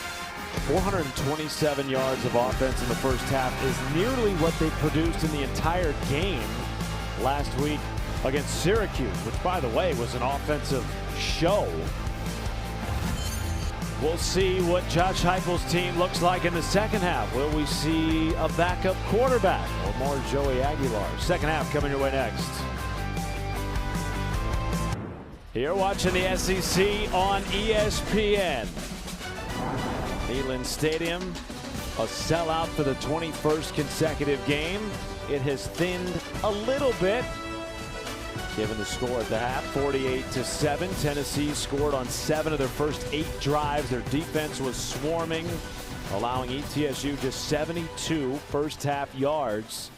And the lone touchdown given up was because, really, a fumble on Tennessee's own 5-yard line gave ETSU the ball. They scored on the ensuing play. Yeah, and that play was kind of odd because it was right before the 2-minute warning, and it was like they kind of forced the snap, and it was just a little errant snap, and obviously Aguilar couldn't get on the football, and that led to an easy 6 for the Buccaneers.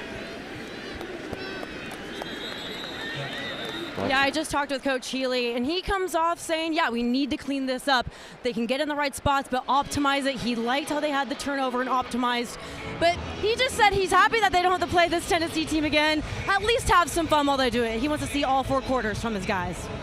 Well, Stephanie, I believe it was Dustin who asked, is there anything that Tennessee makes you want to do differently when you watch them on the tape? And he said, I think they make you want to do everything differently when you see them on tape. That's how good and talented this Tennessee team is. Well, they knew coming into this game how talented they were, and they are, I guess I should say. And boy, I don't know what halftime adjustments you can make to come back from a 48-7 type of ball game, but I think you just want to try to make it respectable. And if you're ETSU, you want to see your guys compete, you know, and obviously you want to come out of the game healthy. That's the #1 priority in a game like this.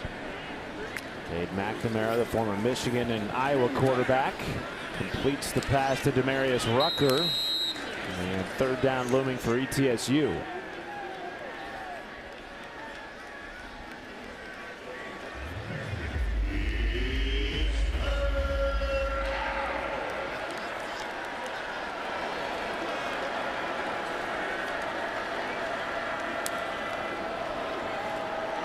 Pressure picked up. McNamara takes a shot. Has Ephraim Floyd complete at midfield. What a first down grab by the former leading wide receiver out of Gardner-Webb. And it was good coverage there down the field by McMurray, but a really great job of concentration by Floyd. Floyd's the one who had the catch early in the ball game, Matt. Of course, it got called back. 22-yarder keeps the drive alive. Down the sideline again and caught by the former Tennessee Vol, Charlie Browder, at tight end. And by the way, did you see who he was matched up man-to-man with, Matt? Down the field? Yeah, that guy's pretty good. Arion Carter down the field. Great job there on the outside by Charlie Browder. Meanwhile, the defensive end, Dominic Bailey, down behind the play at the 50 for Tennessee. whose defensive line, frankly, can ill afford any more losses. They're already down 3 guys in Weathersby, Hobbs, and Moy. And it's good to see Bailey walk off under his own power.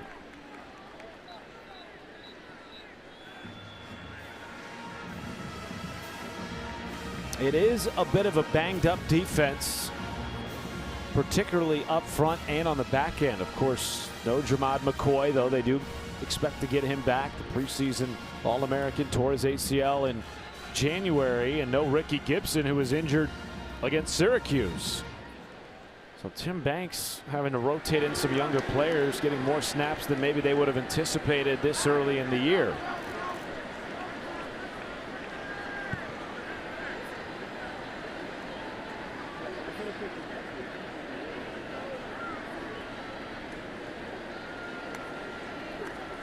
First and 10. McNamara getting out of trouble and dumps it away as he was tracked down on a hard hit by Boo Carter. Coming down from the star position. Boy, he can close quickly.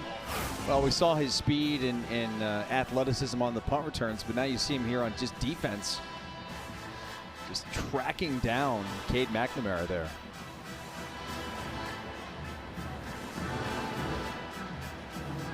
Getting more snaps this week. Carter was limited to 27 last week against Syracuse. Getting him more involved defensively and in special teams in week 2. McNamara underneath. Pass is caught again by Floyd despite the bobble. And that makes this 3rd and short. Well, I think it's easy to say at this point, Matt, that 4 down territory here inside Tennessee territory, approaching the red zone.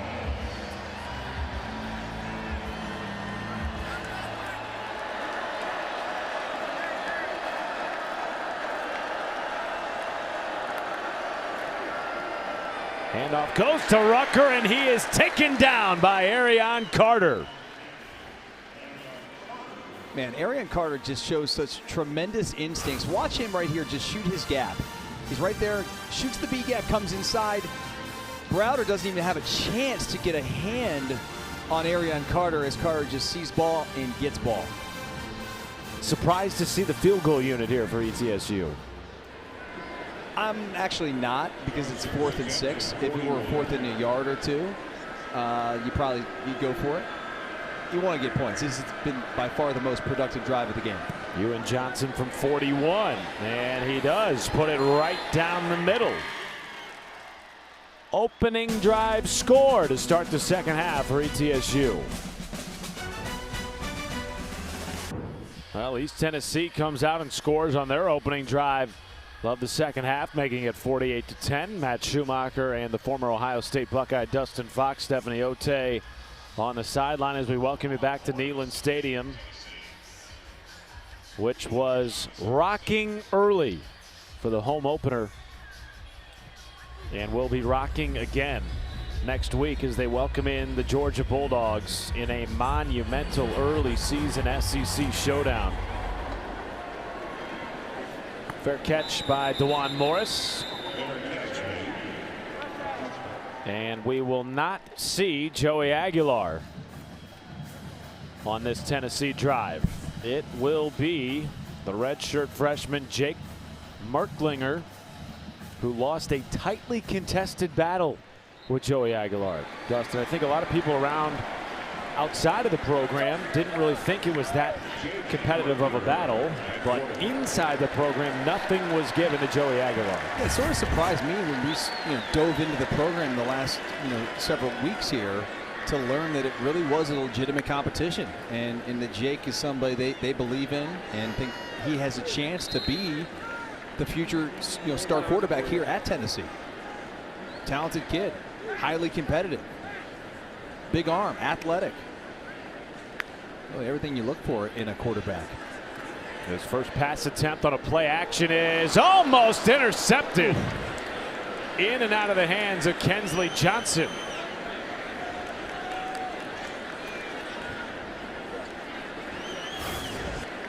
Boy, dangerous throw here. This probably should have been picked. Yeah, I think easily should have been picked. Probably should have been a pick 6. It's almost like he mistimed his jump, Matt. Johnson won a NAIA national championship 2 years ago. Brings up 3rd and 5. Merklinger under pressure, using that athleticism, and has enough for a first down. First down ball. Well, you talked about his talent, Dustin. Better athlete than many give him credit for. Well, yeah, that is what we learned from, Joey Halsley yesterday. We talked with him. He gave us a great story, which we'll tell here momentarily. But, very good high school basketball player for his size. And probably not quite the type of high school basketball player you'd think, right, Matt? Well, physical. Joey Halsley and Josh Heupel went to see him play high school basketball in his hometown of Savannah, and they told us how impressed they were by him. We thought, all right, what do you have, 25 points? No, it was the rebounds, the box outs, the steals, and the 50-50 hustle plays that impressed the Tennessee coaching staff. Merklinger dancing out of pressure, up the middle, has a seam, and a first down run out near midfield. Well, right there you see the athleticism of Merklinger, because this should have been a sack and a big-time loss for Tennessee. Nonetheless, he is able to escape up in the pocket as the Buccaneer is down. It's Mike Jenkins, the free safety.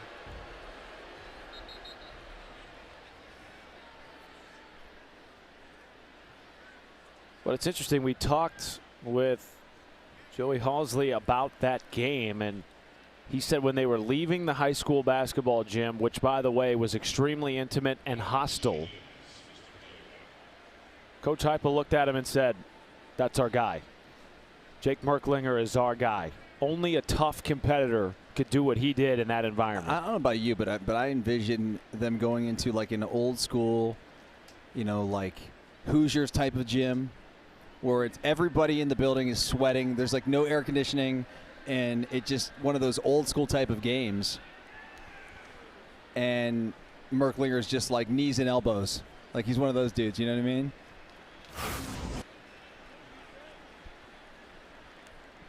But boy, on that last play, he showed tremendous athleticism.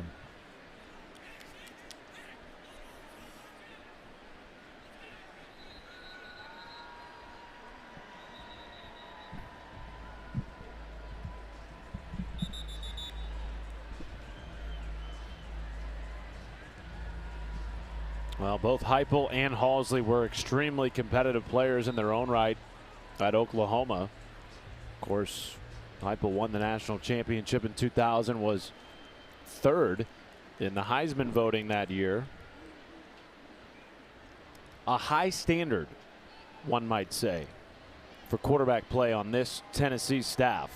And they are very excited that Jake Merklinger could potentially be the future of this program, which, again, remember, has had such inconsistent quarterback play, not in terms of talent, but year to year. They've started 4 different QB1s the last 4 seasons as Baker takes the first down carry 5 yards.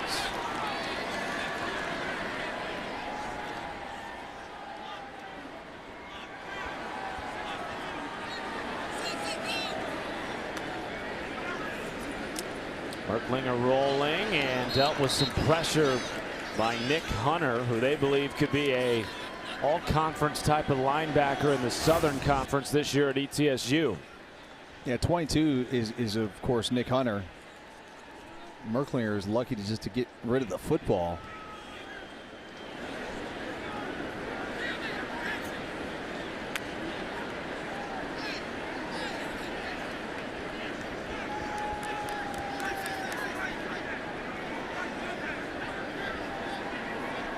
Third and 4.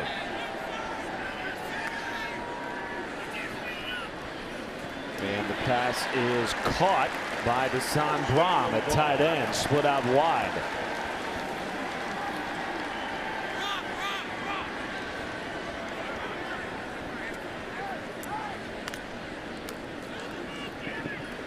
Merklinger looking end zone, has Brazel, diving catch, touchdown Tennessee.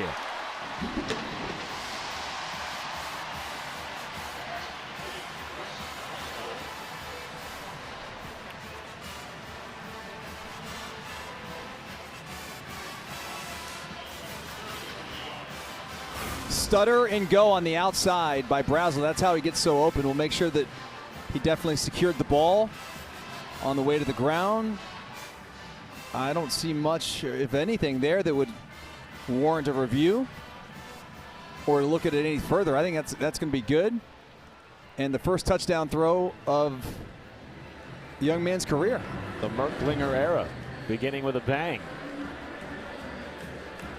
And now they are going to review this play. Well, they must have had a better look than we saw. I didn't see much on the replay that we just showed.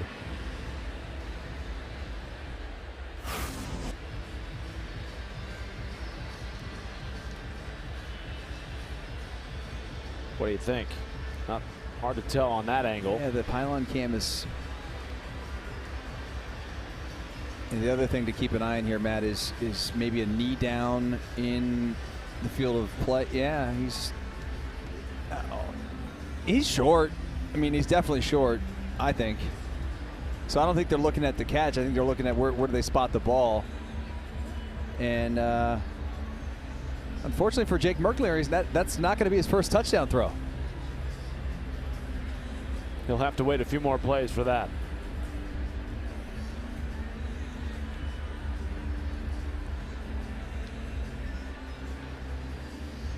How about the receiving play today of Mike Matthews and Chris Brazel, both over 100 yards in the game.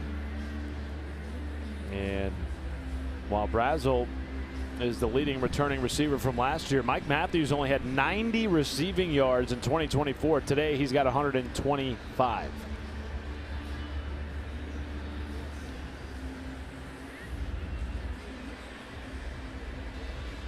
They are continuing to review this. Our replay official Kevin Holmes.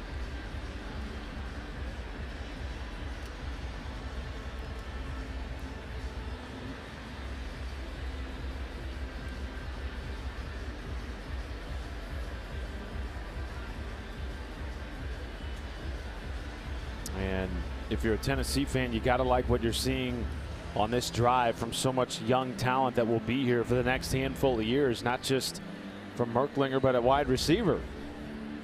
Oh, I mean, all of these guys, are going to be coming back. I mean, even Brazel. Brazel's the leading returning receiver from a season ago. Started 9 games. It still has more eligibility as just a redshirt junior. Yeah, he's still got another year. After further review, the receiver did catch the ball. However, he was not in the end zone. The ball will be placed inside the 1-yard line where it will be first down, Tennessee. I will say that this officiating crew, they're sticklers for close touchdown calls. They are. Especially in games that are, in hand. In hand. Yeah. Star Thomas had a touchdown review. They want to get it right. Appreciate that. Attention to detail. What the ref say? So it'll be first and goal from inside the 1-yard line.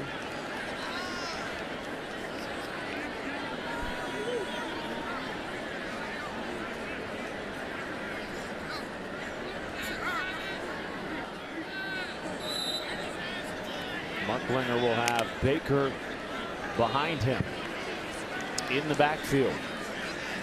The freshman from Stone Mountain, Georgia. Back fade. It is caught for a touchdown. One play later, and Jake Merklinger has his first in a Tennessee uniform. You think they just went to the huddle and said, let's just run this thing back? Yes. Because it was literally the exact same combination. The next play just took him another play. Second touchdown of the day for Chris Brazel, the second. And this Tennessee wide receiver room, which had so many outside doubters before the season began, replacing their top 3 receivers from last year, has not missed a beat through the first 2 weeks of the regular season. Well, getting a look at maybe the future here of the Volunteers at the quarterback position. Jake Merklinger. Athleticism from the quarterback position. A little scramble, a little bit of sack, and a deep throw to Brazel, and then it's capped off. The ref said, well, we're going to make you do it again. They said, no problem. 55. Jake Merklinger leads a touchdown drive straight down the field, and that cheerleading crew's been busy this afternoon. Tennessee put up 48 points in the first half, third most in a first half in a game since 1939, and even with the backup quarterback, running back, backup skills players on the field, they march right down the field and score another touchdown, making it 55-10.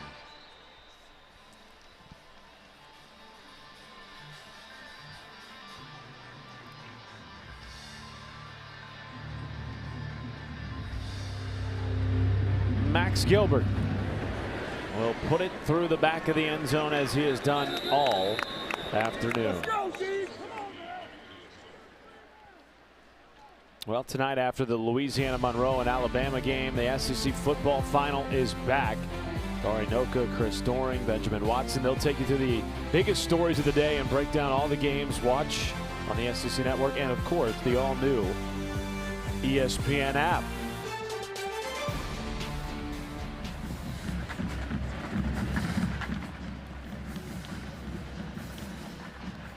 Good games around the SEC today. Ole Miss was down 10-0 on Kentucky. They've since taken the lead over on ABC right now.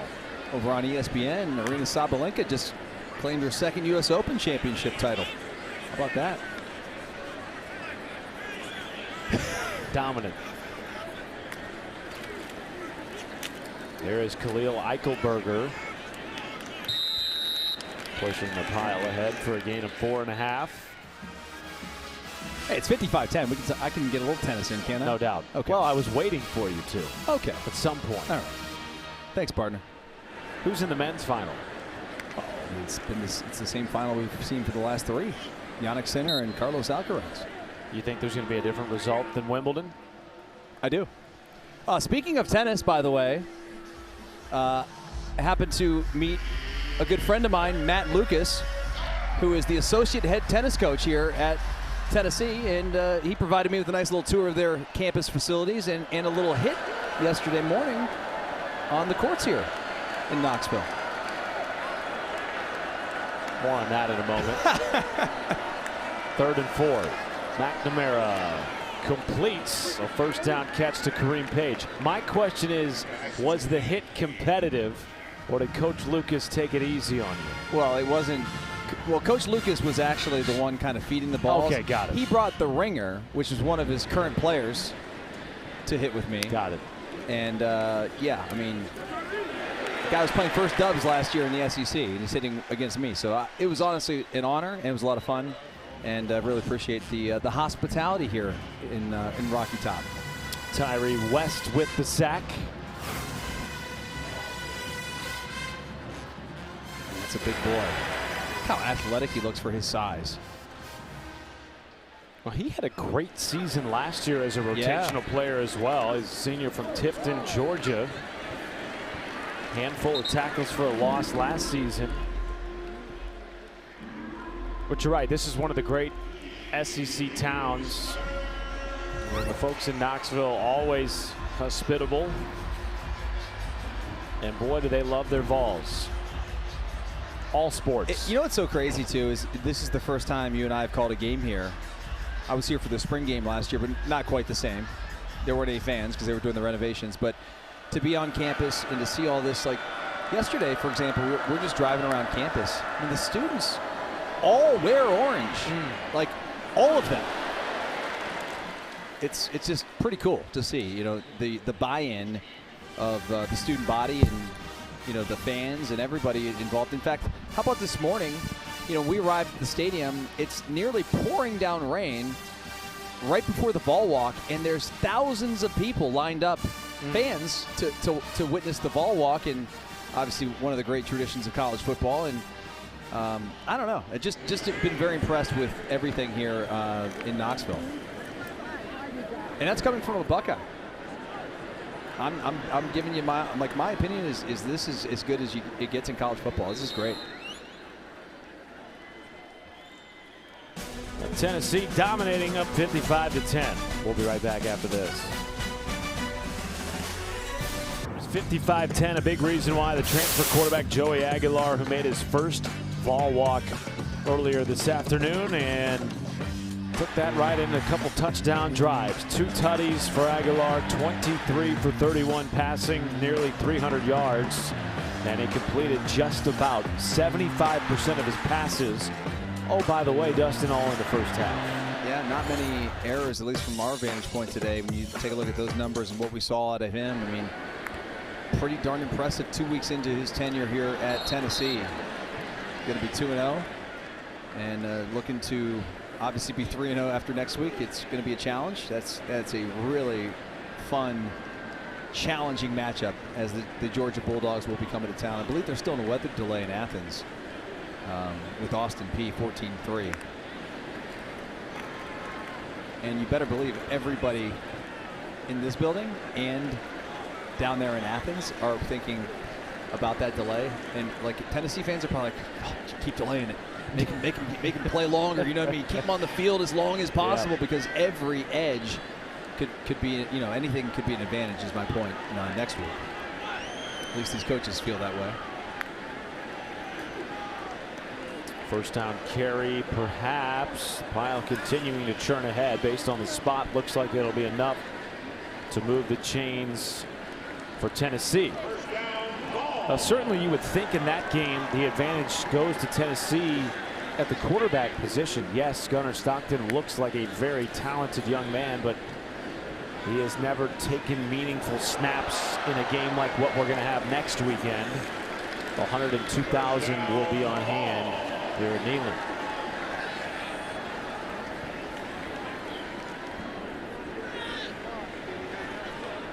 Jake Merklinger getting some snaps here in the second half. Tennessee's backup, the future at quarterback, a former ESPN 300 4-star. He started all 4 years of his high school career and went to 3 consecutive regional titles out of Savannah. DeJuan Morris, the freshman in the backfield.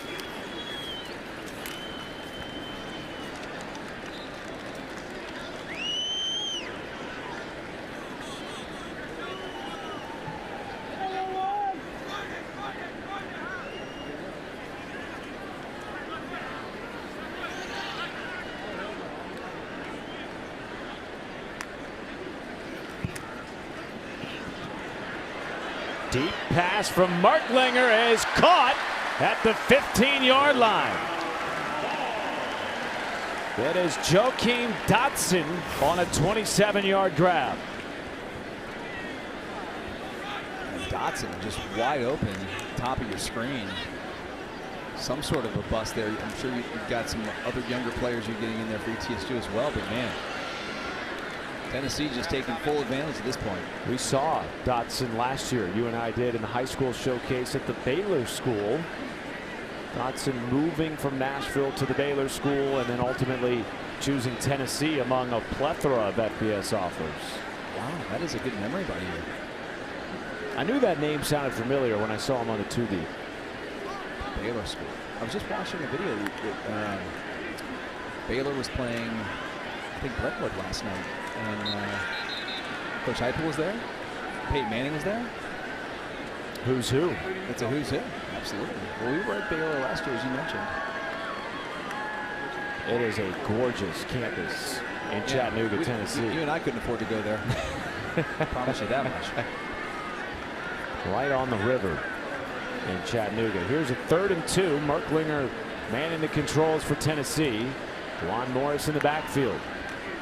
Goes to the freshman. No, fake it to him. Dump it down. It is Jack Van Dorselaer. Touchdown, Tennessee.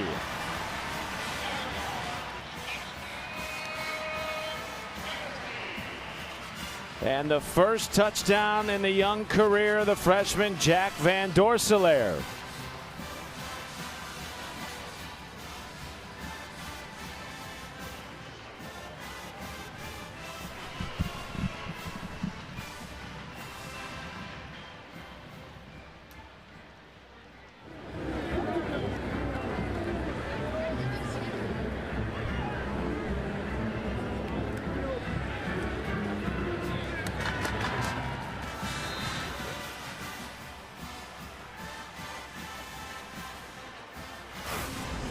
Well, Van Dorselaer showing off why he had over 10 SEC offers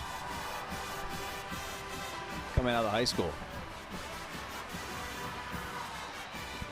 6'5", 236 pounds as a freshman. Goodness gracious, this guy.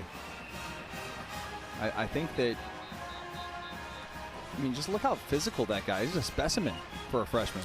Loaded tight end room. I mean, Van Dorselaer, 6'5", 236 as a freshman. Ethan Davis, 6'5", 245. And, of course, Kitzelman, the bell cow at that position, 6'5", 255. You want to talk about physicality in the SEC. They got it at the tight end spot here at Tennessee.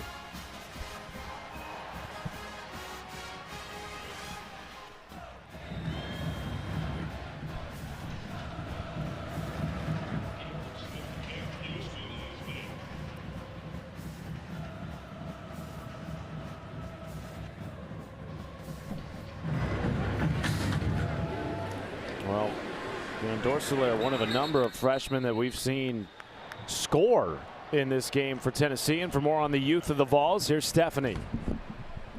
That's been something that Coach Heupel has been preaching this season. The young guys don't have time to be young. They have a very young roster. You guys have talked about it earlier in the broadcast.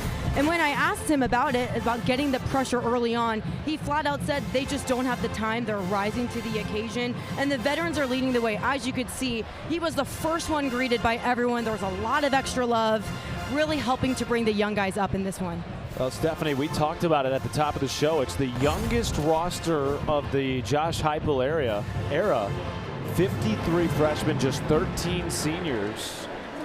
And certainly offensively, that youth very evident in the wide receiver room, and yet the talent is just oozing from the guys on the outside. Flag is down on this big run by Demarius Rucker, and we'll see if it's coming back for ETSU.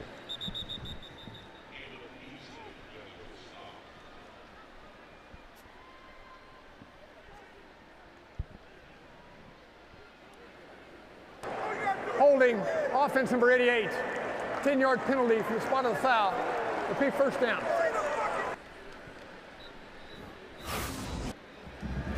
Jack Van Dorselaer, a lot of love on the sideline for his first touchdown in a Vol uniform. We saw Jake Merklinger throw his first touchdown in a Vol uniform on the prior drive. And it's interesting, Coach Heupel told us they were very intentional about not going after portal wide receivers this year, Dustin, though on the outside looking in, many felt like they had a need at that position. He credits their recruiting of true freshmen out of high school for the ability to do that. Yeah, that's a good point. Yeah, I thought initially I was surprised that all these receivers were here and that they didn't go out. You know, most schools lose, you know, goodness gracious, they were depleted basically at the wide receiver spot. Any other school across the country, for the most part, would probably go out, be in the portal, trying to find a couple veterans, a couple guys that, you know, coming back for a 5th or 6th year. And that was not the case here at Tennessee. I'm sure it helped, you know, once you knew you had, you know, Joey Aguilar in the mix, even though he came into a competition. But knowing you had the veteran at quarterback, that allows you to bring the younger players along, I think.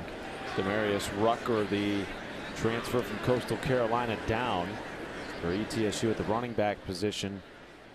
Hope he's all right, being tended to by the ETSU training staff. No, but you're right. You know, it's such a fascinating balance in today's era of college football where you see so many teams winning right away with veteran talent that they take from the portal versus you spend all this time recruiting out of high school.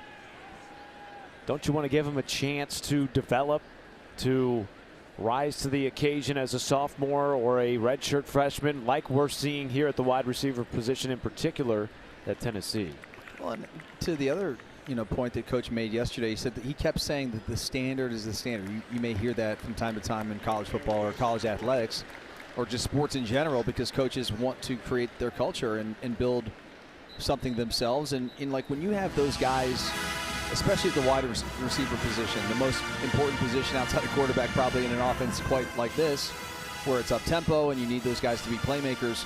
You want them to feel comfortable. You want them to be able to understand what you're trying to do, know the offense inside and out, the checks that are going to be made from run to pass, and certain passes will change to a hot route or this, that, and the other. Those things take time to develop, and it's not like you're not just bringing a guy in here for 1 year and saying, hey, this standard we're talking about, like, yeah, forget everything you did for the last 5 years at whatever school you came from. So this is, I think, something that they're looking to build on at that group. Is you can see Rucker coming off the field.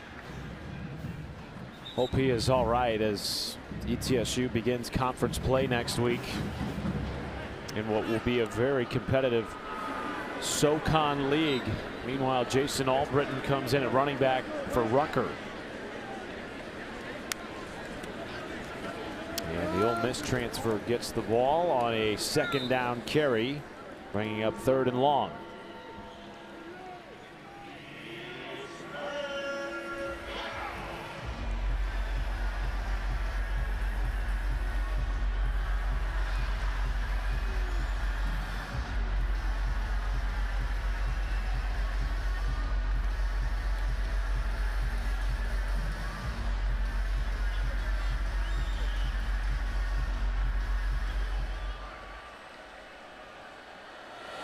Criswell, the quarterback for ETSU, dumps it down to Albritton with blockers in front, and not nearly enough to get close to the sticks.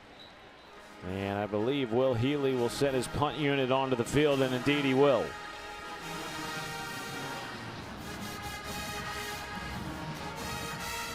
Now Will Healy will try to quickly turn the page on today's game. They knew they had a very steep uphill battle coming here to Tennessee, a team that he feels is worthy of a top 10 ranking. Loaded with talent again this year.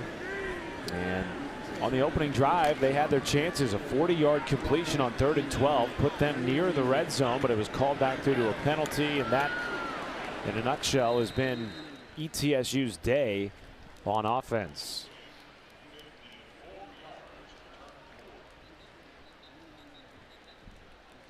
And certainly a lot of credit has to be given to Tennessee's violent and physical defense.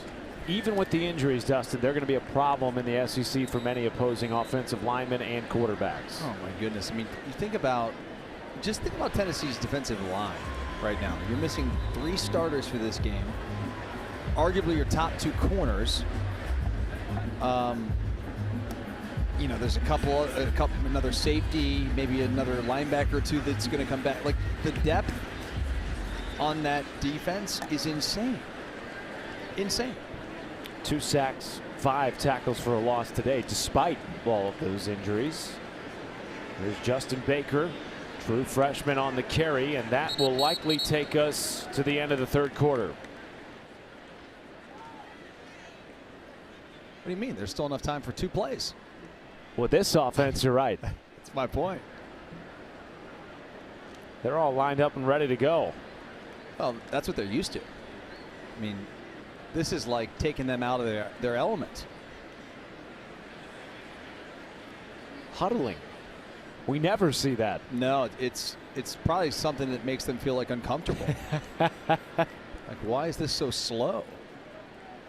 Well, most of the day their offenses looked very comfortable. 574 yards through 3 quarters. They've scored on 10 of 12 possessions, and the sold-out folks in Rocky Top have loved every minute of it. On to the 4th we go from Neyland Stadium. Right back after this on the Plus. You're watching the SEC on ESPN. 4th quarter starting in Neyland Stadium. It was a sellout for the 21st consecutive game earlier on today, and the true diehards remain in the stadium as Tennessee has dominated, leading at 62-7.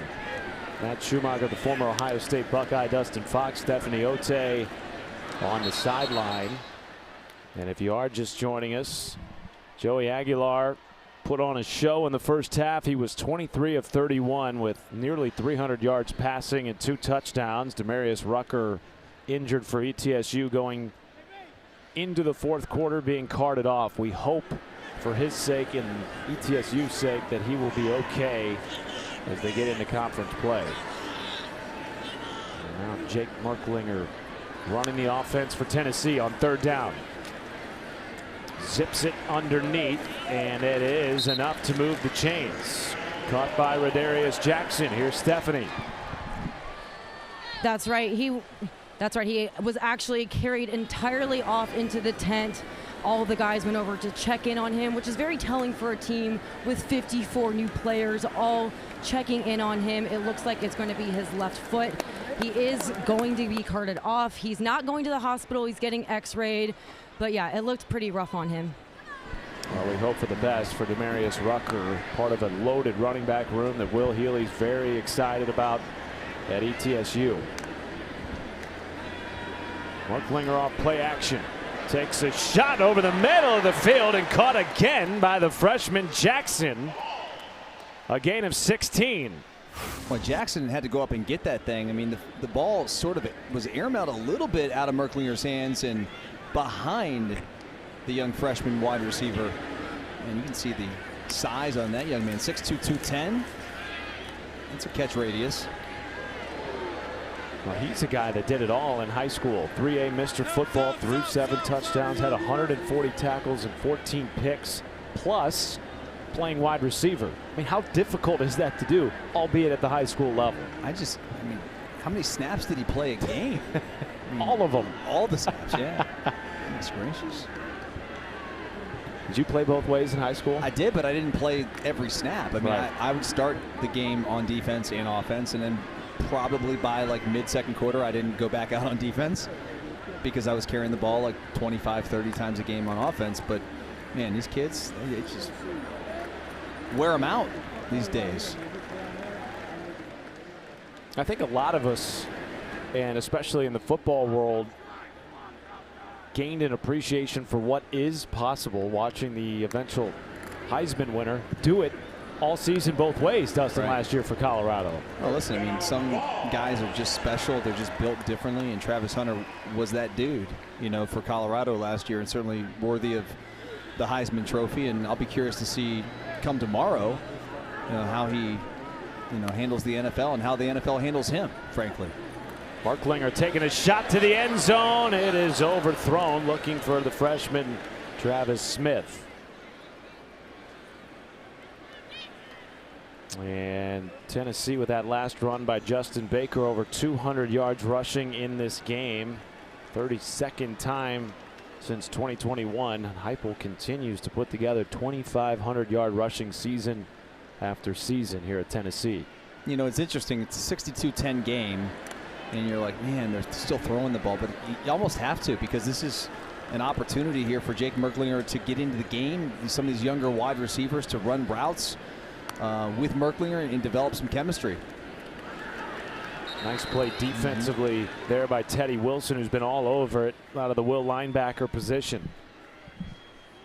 Well, you bring up a great point, Dustin. With Merklinger being the primary backup and not having taken a snap last year as a redshirt, these are valuable snaps for him if they are ever needing to call upon him during SEC play this year. Yeah, no question. That's a false start.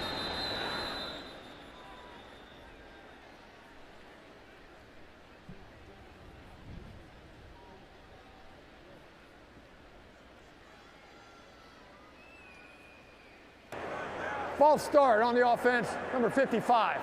5-yard penalty. It remains third down.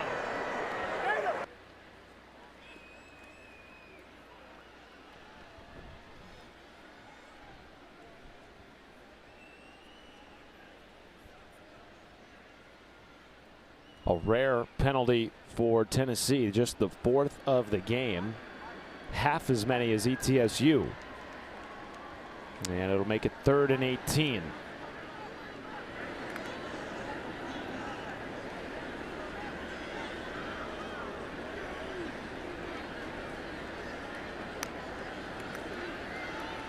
They go to Baker, and he is taken down at the 35-yard line by Quay Birdsong, and now we'll see if Max Gilbert comes out to attempt a field goal, and in fact he will.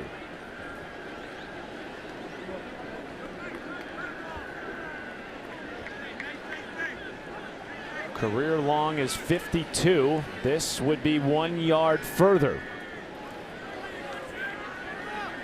You know, this is one of those situations where you're like, all right, it's a game situation. How many times do you have a chance in Neyland to kick a real live 52-yard kick? I'll tell you what, 3 points are going to be valuable next week. No doubt. Georgia coming to town in a monster SEC showdown early from 53. And Gilbert bangs it in off the crossbar. You're right, partner. He did bang it in. A new career high for the redshirt sophomore. Yeah, Matt, he just hit that left upright and got a lucky bounce. You'll take it. Everything going the way of the Volunteers today.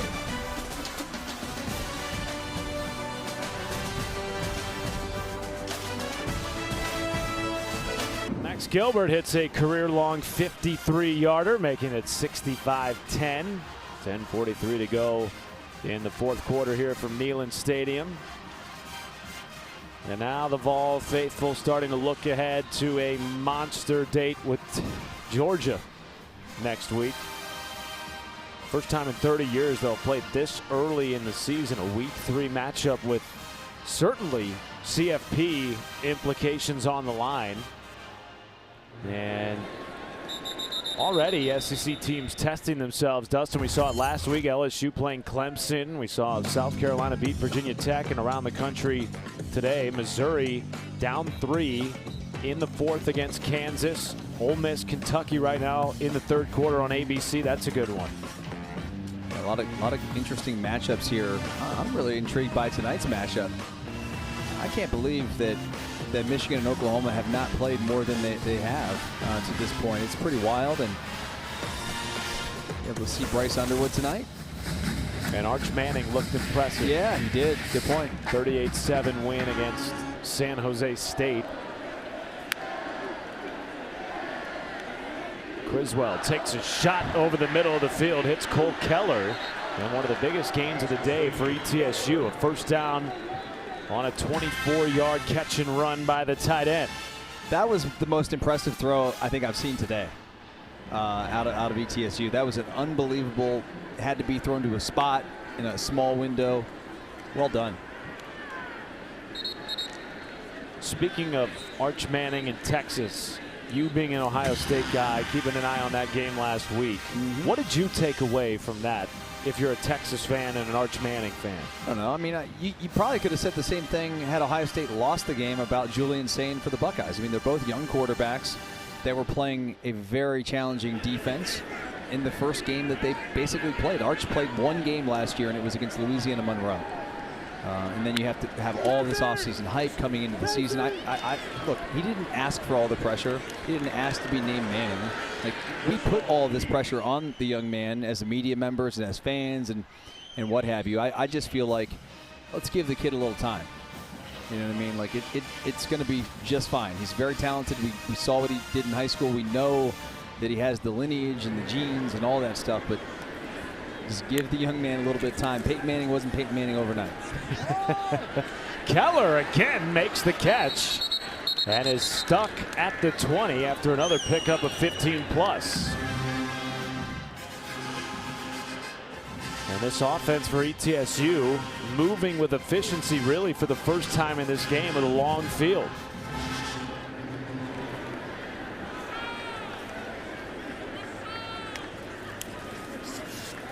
Criswell to the air and overshoots his intended target, Xavier Gaertitz. Brings up 2nd and 10.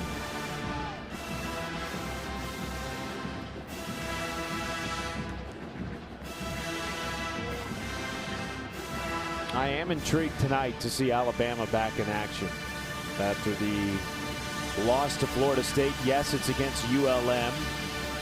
Certainly a lesser opponent. They're back home at Bryant-Denny Stadium, but that's a game like if you were a Texas fan today, you want to see your team come out and handle business. Here's a run up the gut by Jason Albritton, and he is rumbling to the end zone. out of the Wildcat, a 20-yard touchdown for the Ole Miss transfer.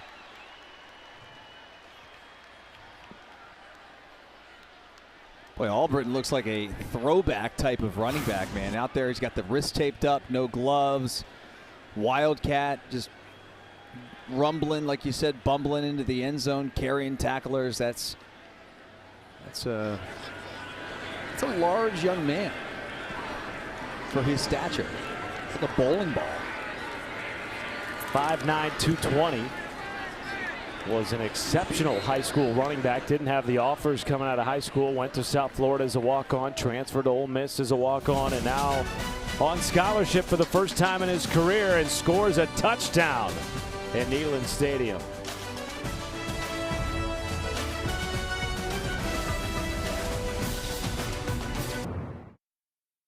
Of about 102,000 on Rocky Top. He's running over people.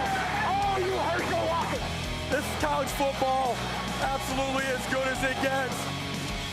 Don fires long for the end zone. The pass is going to be caught by Tennessee. Tennessee wins! One of the great rivalries in all of college sports, and that Hail Mary pass by Joshua Dobbs in 2016, the last time Tennessee has beaten Georgia in a series that dates back a long way, and they're hoping to change the tide of that series next weekend. Saturday, Neyland Stadium. It'll be a sold-out crowd for the 22nd consecutive home game, and boy, you better believe this place is going to have some juice. And when you look at the next 7 games for Tennessee, you know, this matchup with number 4 Georgia usually doesn't come until October, November. It's coming as early as it's come in the last 30 years. And in October, they'll have Alabama on the road. They'll have Kentucky on the road, who's in a dogfight with Ole Miss. And they'll welcome Oklahoma on November 1st, who's got a big-time matchup tonight on ABC. Fowler, Herbie, and the gang will be there, 7:45 Eastern. And Peter. And Peter will be there. Spotting, I'm sure. Meanwhile, George McIntyre, the true freshman from Franklin, Tennessee, will take his first snap as the volunteer quarterback. 8:46 to go in the game, and a 65-17 lead for the Vols. And his first pass, good for a completion and perhaps a first down. After the effort by Tommy Winton III. Interesting to see. They stay with the tempo here with the young quarterback. Want to give him a chance to feel what some live game action is like in their system. They do. Well, McIntyre played at an elite high school in Nashville, Brentwood Academy. 4-star quarterback. Highly recruited by the SEC and beyond, but chose to stay in state with the Vols.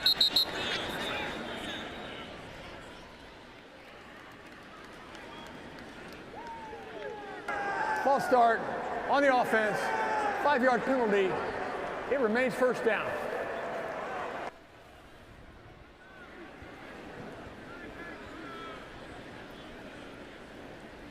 McIntyre had 36 offers and is now trying to lead a record-setting touchdown drive. 71 is the previous record set last year against Kent State.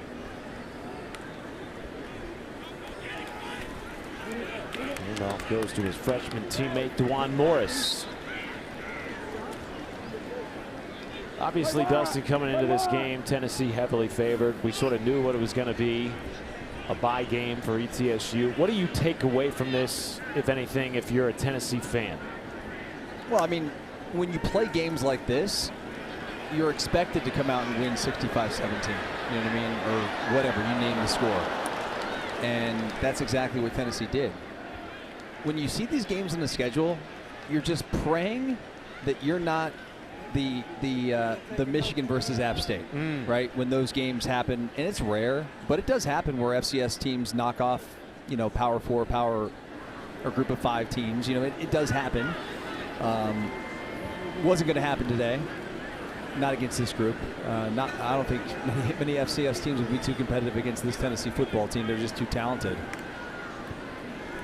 3rd and 9 for McIntyre. Avoids a sack using his legs. McIntyre delivers a strike to Tommy Winton III and moves the chains on a 12-yard completion. So as we take a look at this throw, it's a nice throw on the outside, on the move, a little RPO.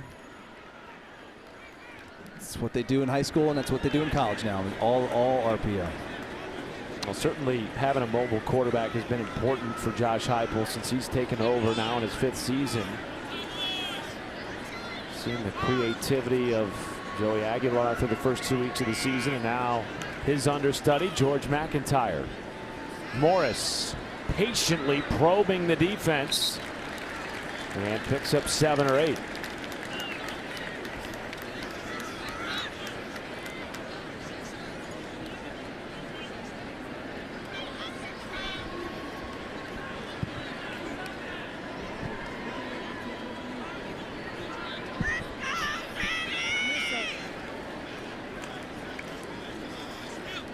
McIntyre on play action. That pass is caught by Trey Weary. A walk on for the Volunteers, getting some run here in the 4th quarter.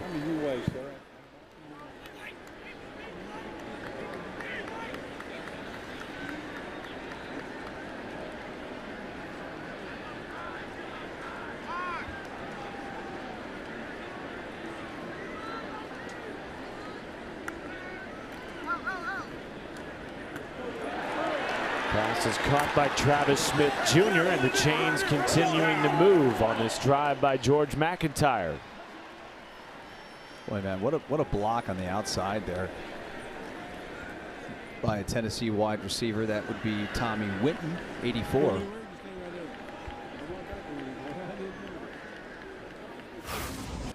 How about this block? Watch 84. That gets you notice. You push a guy, 7 yards out of bounds. Coaches notice that stuff. Trying to get some PT. McIntyre buying time. Now dumps it back down underneath. And Travis Smith Jr. stepped out of bounds.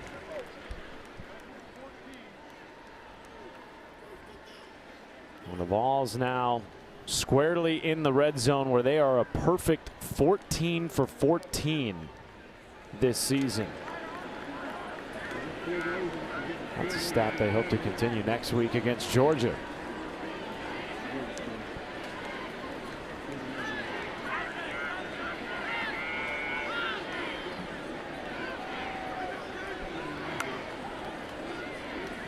Second and 3 goes to Morris, and he burrows ahead for a first down.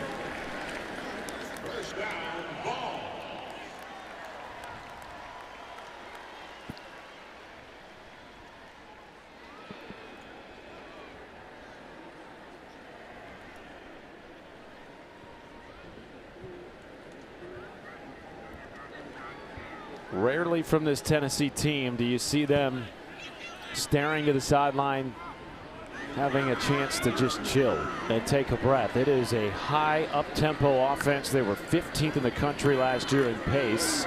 Here's Morris shifting to the outside and scoring a touchdown. 10-yard run for the true freshman, and a record-breaking touchdown for Tennessee.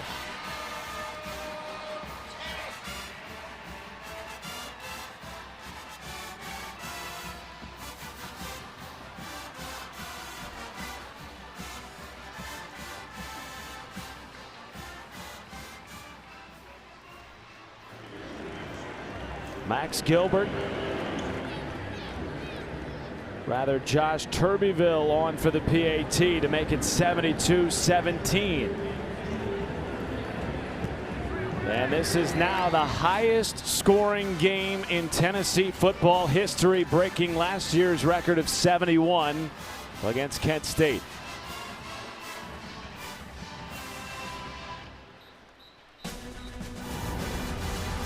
DeJuan Morris, another true freshman, scoring his first touchdown in a Tennessee uniform. All Vols in Neyland. 72-17 after the run by the freshman DeJuan Morris. All Tennessee all day, and now they turn their sights to Georgia. Stephanie, they're hoping to break an 8-game losing streak. That's right. I talked to Josh Dobbs about the last time they beat Georgia. I saw the highlight reel, the Hail Mary, and I sent it to him. He said it's always good to see that video, but it actually wasn't intended for Jawan Jennings. It was actually designed for Josh Malone. Wide receivers coach Zach Azzani switched Jennings to the left during the timeout, and the rest we know is history. But Jawan says he still relives it every single day, and that he actually chucked the ball down the field. He was so hyped up. Josh made sure that that moment in history was not lost. It's actually still at his parents' house, safe and well kept. Hopefully they can bring that one back to secure another one for Tennessee. Isn't that how it usually ends up in a late game Hail Mary? Just get all the bodies into the end zone, throw it up, and let somebody go get it. And that is what happened back in 2016. Georgia scored on the previous drive with very little time left. Most thought Georgia was going to win that game, but with 4 seconds, Joshua Dobbs heaves it from midfield, and the rest is history. Anybody who thought that Tennessee was going to win that game, especially after Georgia did score that late touchdown. 99.9% chance of Georgia winning at that point. So you're saying there's a chance? So you're saying there's a chance. You caught it. Thank you. I'm always listening, partner. Indeed you are. Jackson Bird, the new quarterback in for ETSU. The Buccaneers will turn their attention to SoCon play next week. And Will Hill, he feels like though his team's very talented, has a chance. That's a league where every game's 50-50. He said we're about to start 10 weeks of it could go either way every single week because there's not much disparity from top to bottom. One could say, Dustin Fox, that the SEC is very similar, particularly at the top. And how do you see that game next week, Georgia and Tennessee? I know it's early. You know what's crazy? And this may surprise you, but you may already know this because you know every stat there is, that Tennessee was picked to finish 9th in the SEC. 9th. How does one come up with that, given the fact that they went to the CFP last year? That was my thought. Right. So much of it now, though, is very arbitrary because of the transfer portal and players leaving, players coming. It's almost impossible to predict what's going to happen with any real accuracy. Well, I always thought that like the preseason polls and what have you were always very difficult to come up with because you didn't know what the team was going to be like. Now you definitely don't know what these teams are going to be. You don't know who half these rosters are. You don't know how these teams are going to mesh together. I mean, people probably looked at Tennessee, Matt, to your point earlier in the ball game, like, oh, they lost all their receivers. Oh, they lost, 2 guys on the D-line to the draft. They lost XYZ, their quarterback transfer. Like, people probably thought that Tennessee was just going to be dog crap this year, and they certainly are far from that. I think they're gonna compete in the SEC and have a chance to get back to the college football playoff. 2-minute timeout upon us here at Neyland Stadium. We'll be right back to tie a bow on it after this. Well, when you got P4 teams playing not P4 teams, anything is possible. Right now, Troy is up 16-3 on Clemson at halftime.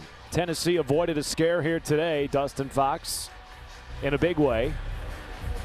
Up 48-7 at halftime, and they've handled business despite 2 backup freshman quarterbacks coming in and leading touchdown drives in the second half. And now they'll look to close it out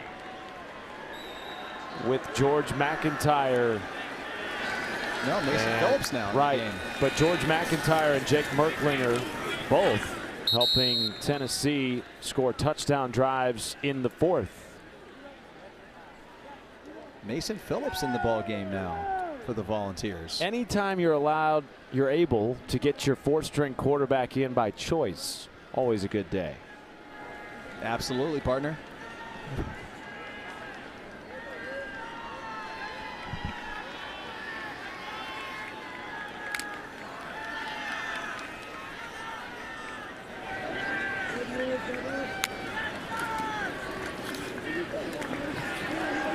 Here's a run by Phillips, and that will move the chains and get some Tennessee fans on their feet here with a minute and change left in the 4th. wild stat for you stat fans of Tennessee. This is now the 10th game under Josh Heupel with over 600 yards of total offense. The 4th game with at least 700. I mean, these are video game-like numbers that his offenses have put up over the last 4 years and change. Pretty remarkable. By the way, pretty good. This is now the 4th straight year doing it with a different starting quarterback. I think that makes it all the more impressive. It is a wild stat, you know, when you think about it, that they've had a different quarterback every single year. Courtesy of our man, Brett Bissell. Baby wants some love. And our wonderful spotter, Richard Gaynor, up here with us as well. Brett Baby Bissell, we nicknamed in the booth. Official. Now it's official. Final seconds ticking away at Neyland Stadium. Josh Heupel and his Tennessee Volunteers will move to 2-0 and look ahead to Georgia. The number 4 Bulldogs coming to town next week for a monster showdown in the SEC. College football playoff implications certainly in that game. Phillips will run out the clock, and that will do it for us from Neyland Stadium. Tennessee wins their home opener 72-17 and picks up the 500th win on this field at Neyland Stadium.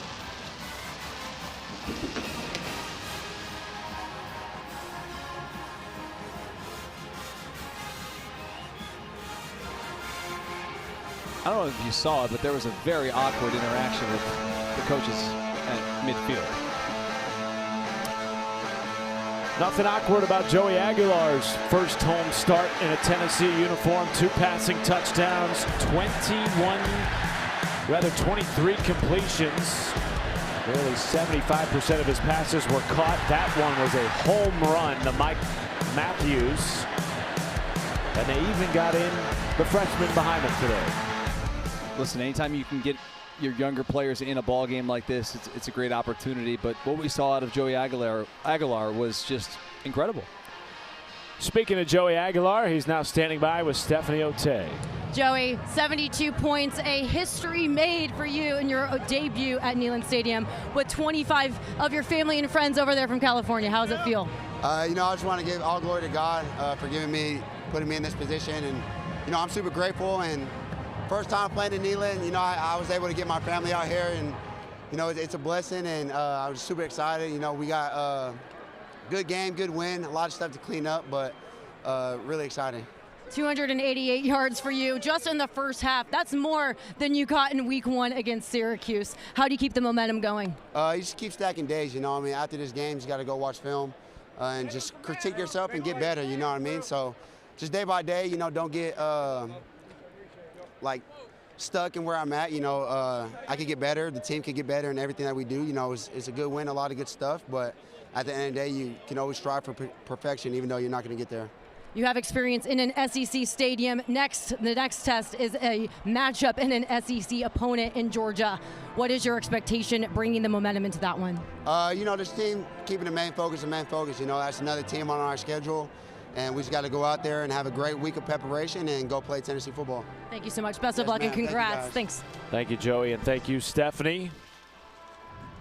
Monster win for the Tennessee Volunteers in the home debut for so many of these brand new Volunteer players. Joey Aguilar, one of those. 72-17, most points scored in history for the Tennessee Volunteers. Now we will get the big one next weekend here at Neyland Stadium, taking on Georgia. For Dustin Fox, our entire ESPN crew, Matt Schumacher saying good night from Knoxville.